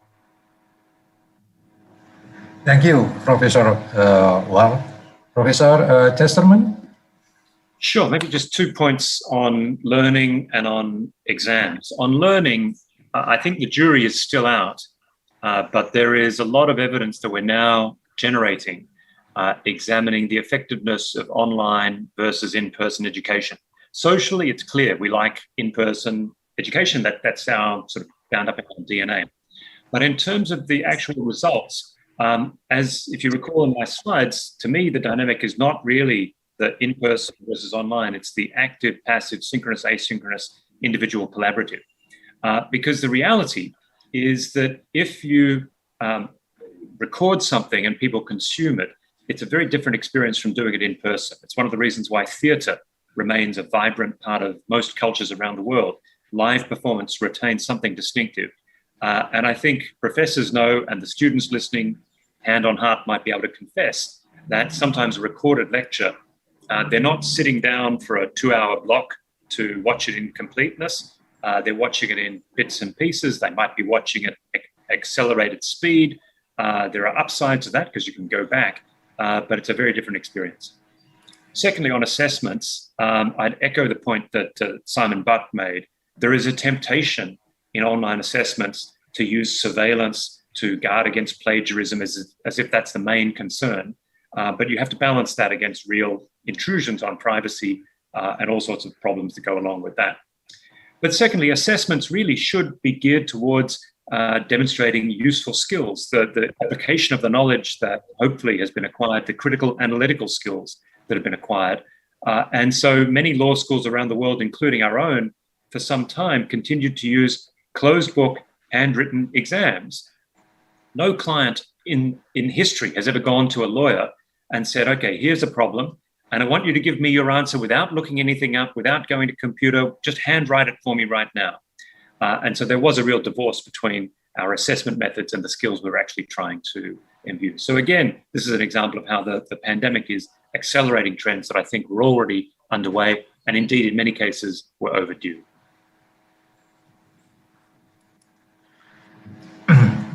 Thanks, Prof. Chesterman. Well, there are still quite many questions from the audience. Thanks for the audience that already given the questions and comments. But we have a limited time. We only have 11 minutes. So I think we'd like to choose the question that probably interesting and really presents from other university. The first is from Suci Wahyuni from Universitas Hasanuddin. He asks that thank you for this opportunity. I would like to ask to all speakers in NUS, Sidney, and others, how your strategy to teach the learner about formal law, about practical or simulation court in online classes to bring them situations like in a court. Thank you, sir. Okay, probably Prof. Chesterman. Sure. So mooting is a very important part of our education at NUS. Yeah. And you're right, it's difficult to do online, but as we've seen with courts which for a long time had resisted any kind of technological innovation, they've been forced by the pandemic to go online, and that we're doing the same thing in moots. We are actually assuming, we're planning on this being a medium-term phenomenon. So at the moment, our students participate in moots very much like this, through Zoom calls. That's how many courts are functioning at the moment. And so we're setting up little rooms in campus for mock trials. We actually have a moot court that looks a bit like a court chamber, but we're setting up rooms now for virtual moots. And so that is a challenge, again, because part of the experience of taking part in a moot is not merely the presentation of your case, but the interaction with other students. it's a lot harder to do other kinds of competitions. Some of you might have taken part in negotiation competitions, fused competitions, hackathons. Some of these, the in-person aspect is much more important. But we are trying to continue to give our students that experience. But this actually points to one of the big restrictions that we're all experiencing at the moment. Much as we can travel in the sense that I'm taking part in a conversation in Indonesia with partners in the West Coast of the United States, in Sydney, Australia, and that's a rich cultural experience. But the reason we travel is not only to interact like this. We travel in order to immerse ourselves in the culture, to have those sort of accidental interactions. And I think that is something that really is limited by the restrictions on travel, and that I, for one, will be looking forward to traveling beyond the 42 by 26 kilometers stretch of Singapore, and hopefully seeing some of you in person in the near future. Thank you. Professor Bhatt, probably you have an experience about how it's the clinical courses taught in these situations. Yes, not too much to add to what Simon has said. Of course, we also have an emphasis on mooting in Sydney, at the Sydney Law School, and again have experienced the limitations of COVID on travelling, and so we've started using Zoom as well. And as Simon said, I mean, this is not a novel concept. Indonesia as well, there's e-court proceedings. There's long been evidence in courts given by video conference. And so this is just an expansion of that due to necessity, I think. Okay, Professor Wang. Mooting is very important. I'm on the board of the International Association of Law Students, and people are most probably familiar with the Jakarta National Court Competition. Is when they run them. They had to cancel the international round. Your voice is little. Could you increase the volume of your speaker? I don't know. Okay. Yeah, am I okay now? I said I'm on the board of the International Association of Law Students, and what we do is the Jessup International Moot Court Competition. Last year, the international rounds, which always takes place in Washington, D.C., was canceled because of the virus. This year, obviously, it's not going to go on, so we've turned to something virtual. It's going to be a challenge. We're going to take a close look at it. 900 teams we have. And the idea, before with the Jessup, you had national rounds, then regional, so you filtered it down. And those who went to Washington, were a limited group. Now, all of a sudden, you have all these students, all these teams. And I know that Leslie Ben, who's the executive director, very ambitious program. It can't happen on Zoom. We have contracted a separate platform basically to do this. We'll see. It could be a disaster. We don't know. Keep our fingers crossed. But we want to offer this type of, and we felt it very important, to engage students internationally. And certainly the Jessup and mooting has been something very international and has engaged students from around the world to get to meet each other, work with each other. So, we will see. But I agree. All of this is tough. It's difficult. It will be, as we come out of the other end of it, something new. And I agree with Simon Butt, Simon Chesterman, and certainly Dean Riyanto, is that we are going to be, we have to be on our toes, and we have to be able to react quickly, because I don't think we're going back to the same old way. And those are the challenges. Okay. Pak Sigit, do you have any comment about this question? Okay, very short comment, Prof. Marsudi. I think we could learn from our experience in the last 10 years. In the last 10 years, we already implementing implemented a video conference system using a video conference for our teaching learning method as well as for facilitating the court process when, let's say, for example, constitutional court and also another court would like to hear or listen to a witness or expert witness. We already 10 years implementing video conference system. I think in the near future, we have to redesign or even more sophisticated, not only in the process, but also infrastructure as well as resources needed to teach our students in the context of procedure implemented in the court in the future.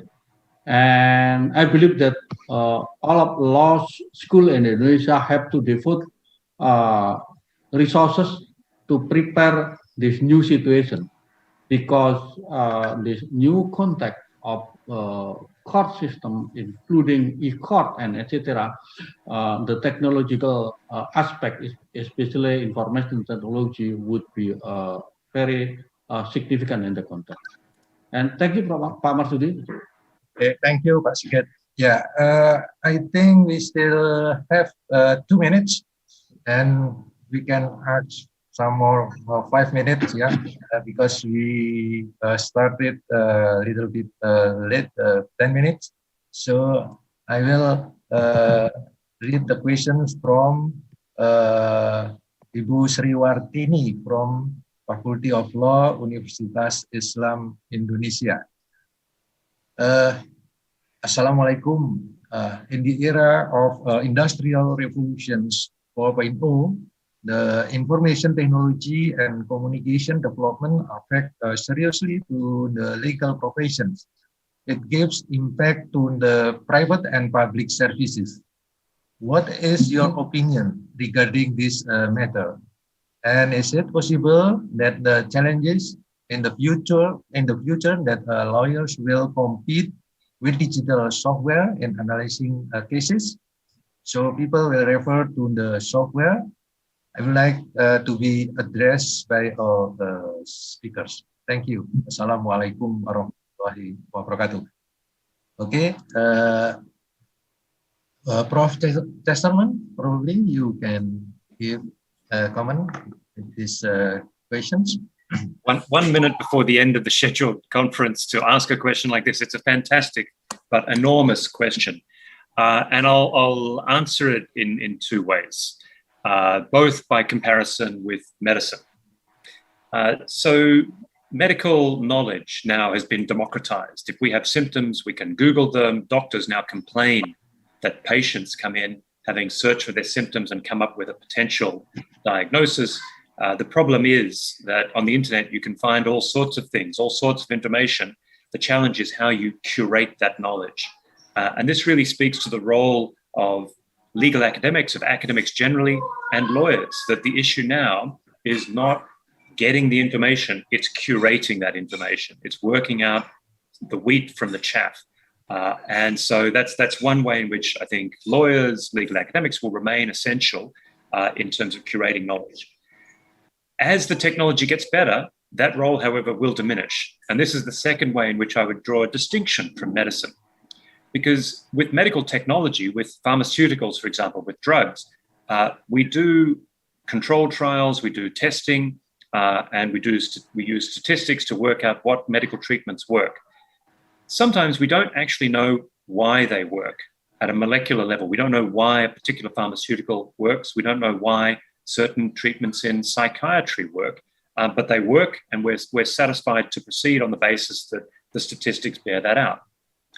That's really what machine learning is doing. It's using statistics to come up with reasons, but sometimes we don't quite understand them. When we translate that across to law, it introduces problems. To pick an extreme case, for example, if a judge was given information and then produced an outcome saying, well, with 90% certainty, the defendant is guilty, I just can't tell you why, we would resist that. And so because legal decisions need reasons, and they also need people who will stand up and defend those reasons and be held accountable for those reasons. I think for the time being, at least, we're not all going to be replaced completely by robots, but certainly legal analytics, legal technology, what's called sometimes legal tech, will play an ever greater role in the profession. But I think we won't be completely superseded, at least not for a while. Okay, thank you, Prof. Chesterman. Prof. But yeah, I hope we won't be superseded too soon, Simon. Look, I don't really have, again, much to add, but it strikes me that, you know, the potential of legal, of AI and automation in the legal industry is a little bit like using or speaking through Google Translate into another language. It's not bad. It gets you some of the way there, but you wouldn't want to rely on it. You don't have that human element, that element of nuance and kind of being able to translate ideas properly from one language to the other. And I think it's that human element. We might be able to do some of the technical stuff, but it's that human element that, I mean, Simon referred to reasoned decisions. You know, it's a bit different in my Google Translate analogy, but it's, you know, it's the same idea.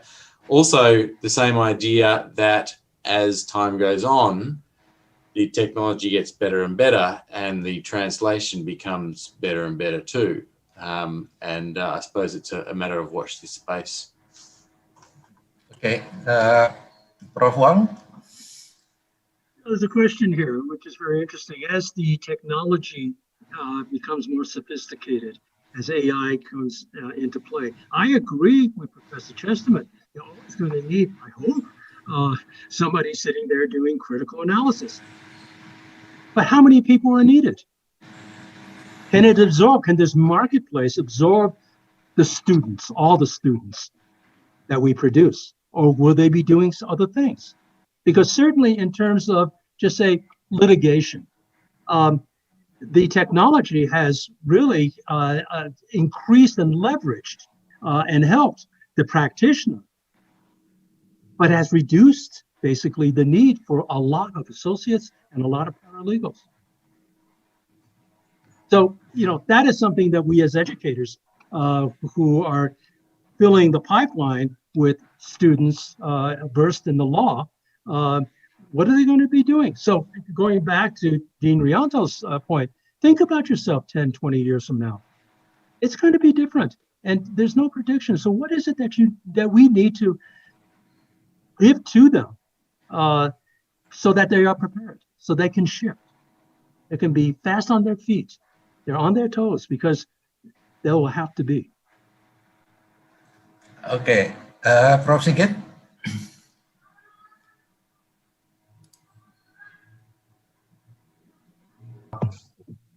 I would like to answer a very briefly. Of course, legal practice and legal service would be changed significantly due to the development of technology, information, and etc. But I would like to highlight again that when we are discussing about the law, we are implementing about the law, and we are practicing about law, it is related with human being. Likewise, what happened in the medical? Of course, there is medicine, there is technology, etc. But the medical doctor could not be replaced. And the same context, I believe that it should be happen also in the context of legal services and legal practice and legal implementation. Artificial information technology, very important in the future. But the most important thing is that how we prepare our next generation of lawyers to be well prepared. On the one hand, they could think about how to contribute to the civilization, but on the other hand, also how to exploit the available technology, information, and artificial intelligence in the context of legal service, legal practice, and legal implementation. So it is our obligation in the legal education process, how to prepare our human resources in the future. And we have to learn relearn, and facilitate all of the necessary for all of our children. Thank you very much, Pak Marsudi. Okay, thank you, Prof. Sigit, and also thank you for all the speakers that have already given or delivered their presentations, and also the answers to the question from the participants. So, and now since the time for the general discussion session has run out, and right now has already 12:07. Then I will end the sessions and will read the conclusions of our discussion. Sorry for the questions and comments that were not answered by the speakers. I hope it can be for our common reflections materials to face the disruptions of the Industrial Revolution 4.0 in our respective law faculties. Well, it is actually rather difficult to conclude the discussions results in this seminar, because almost all of the presentation points, questions, and responses were important. However, there are several things that were managed to group into the following points of conclusions. Yeah. Sorry. We group it into 5 points of the conclusions of the seminar. The first one is the response of law faculties to Industrial Revolutions 4.0. IR 4.0 offers both challenges and opportunities. Yeah. It affects how legal education institutions and lawyers not only able to possess knowledge and material skills to face it, but also practical skills. Though there is still a lack of practical skills teachings in some institutions, therefore there should be a transitions of knowledge transmissions that also promotes critical skills and soft skill development for law students or lawyers, like how to be persuasive, effective, and communicative with clients, judges, and community. For example, through bono legal assistant works. Yeah. IR 4.0 also shows that a legal degree isn't only for money, but also to make difference in community. And then the second conclusion is curriculum adjustment to disruptions of IR 4.0. Changes of teaching methods from Socratic to assessment and evaluation oriented in online classes, capacity building in terms of faculty and also lecturers, and to ensure engagement between students, lecturers, and effective active learning, even if it's synchronous or asynchronous classes. Group tasks that requires collaboration is highly recommended. The urgency of legal educations that also hone on not only material and practical skills, but also soft skills such as self-critical, creative, and empathetic mindsets, and how students could make changes for the world. And then the third conclusions, character educations in the law school.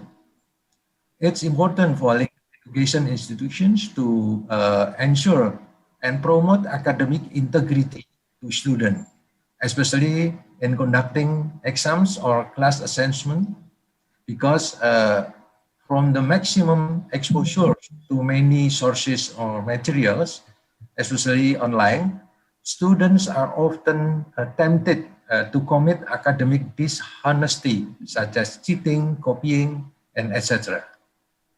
And then the fourth, lessons from the COVID-19 pandemic. The first is we can explore many mediums to deliver teaching, and also the methods to ensure its effectivity even if it's conducted online. And then second, there should be a balance between faculty, lecturers, and students in terms of ICT skills. And then third, the digitalization opens our eyes to the widening opportunities and markets for legal profession, so that we or lawyers can prepare to possess proper skill set that is needed to compete. And then the fourth, COVID-19 also has highlighted the importance of artificial intelligence usage, knowledge and skills to speed up or accelerate and maximize our functions as lawyers or legal profession in general. And then the last conclusions, or fifth, it's a readiness of lecturers and students in the online learning system. At the early stage of pandemic, most institutions, including faculties, mostly are not well prepared to face it. But as time goes, we are slowly improving to provide better facilities. Though there are still differences in terms of student satisfactions toward online teaching, in which faculties often feel like the students are satisfied with the services they provide. Meanwhile, in reality, most students are not. Next, there are only issues of disparity of knowledge and skill between lecturers and students in terms of ICT, but also issues among students have and have not, in which some have access to devices, bandwidth, and gadgets, but some don't have it. All these factors combined highly affect students' performance in class. Many feel hard to concentrate because there is not enough engagement. Thus, online learning become less and less effective, to the point sometimes it creates Zoom gloom situations. Okay, that's all the conclusions. And then, so we are now at the end of our seminar, and we hope that all these discussions have given you a sense and a little bit of a flavor for all of us in understanding the development of legal education. And it is with pleasure that I will wish everybody great day, and to all of my colleagues, good afternoon. Thank you very much. Rafa, I give the floor back to you. All right, thank you, Professor Marsudi. And that concludes our seminar for today. I hope that everyone here had a great discussion and gained a positive insight from it. And those are such interesting and informative materials. Before closing this event, we would like to thank the speakers, moderator, faculty leaders, invited guests, participants, and everyone involved. One last request for everyone here. Please turn on your camera because we're going to take a picture for publication and documentation. I'll wait a bit for others to just prepare and turn on their camera.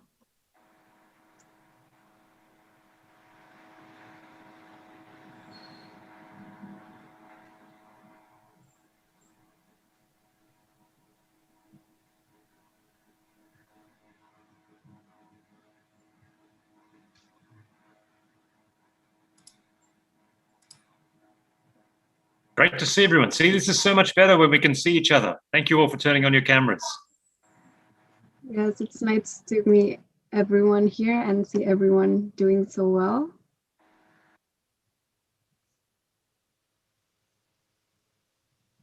Hello, everyone. I'll still give you some time to turn on your cameras for those who haven't.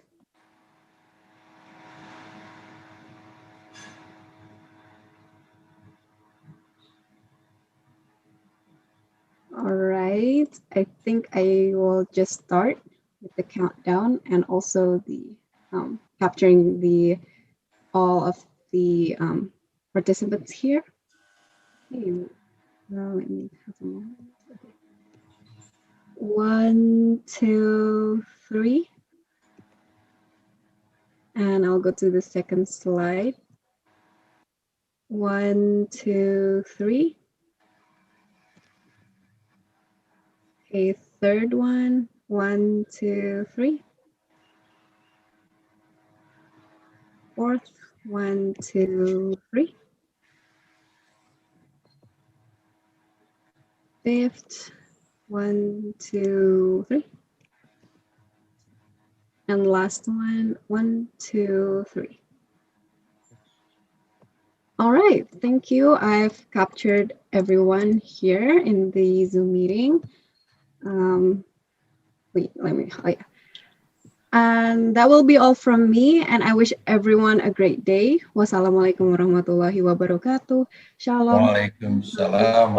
Thank you, Papa. Thank you, Professor Wang, Professor Chesterman, and Thank Professor you, Bhatt. Prof. Chesterman. Thank See you, you next Prof. event. Bhatt, and thank you.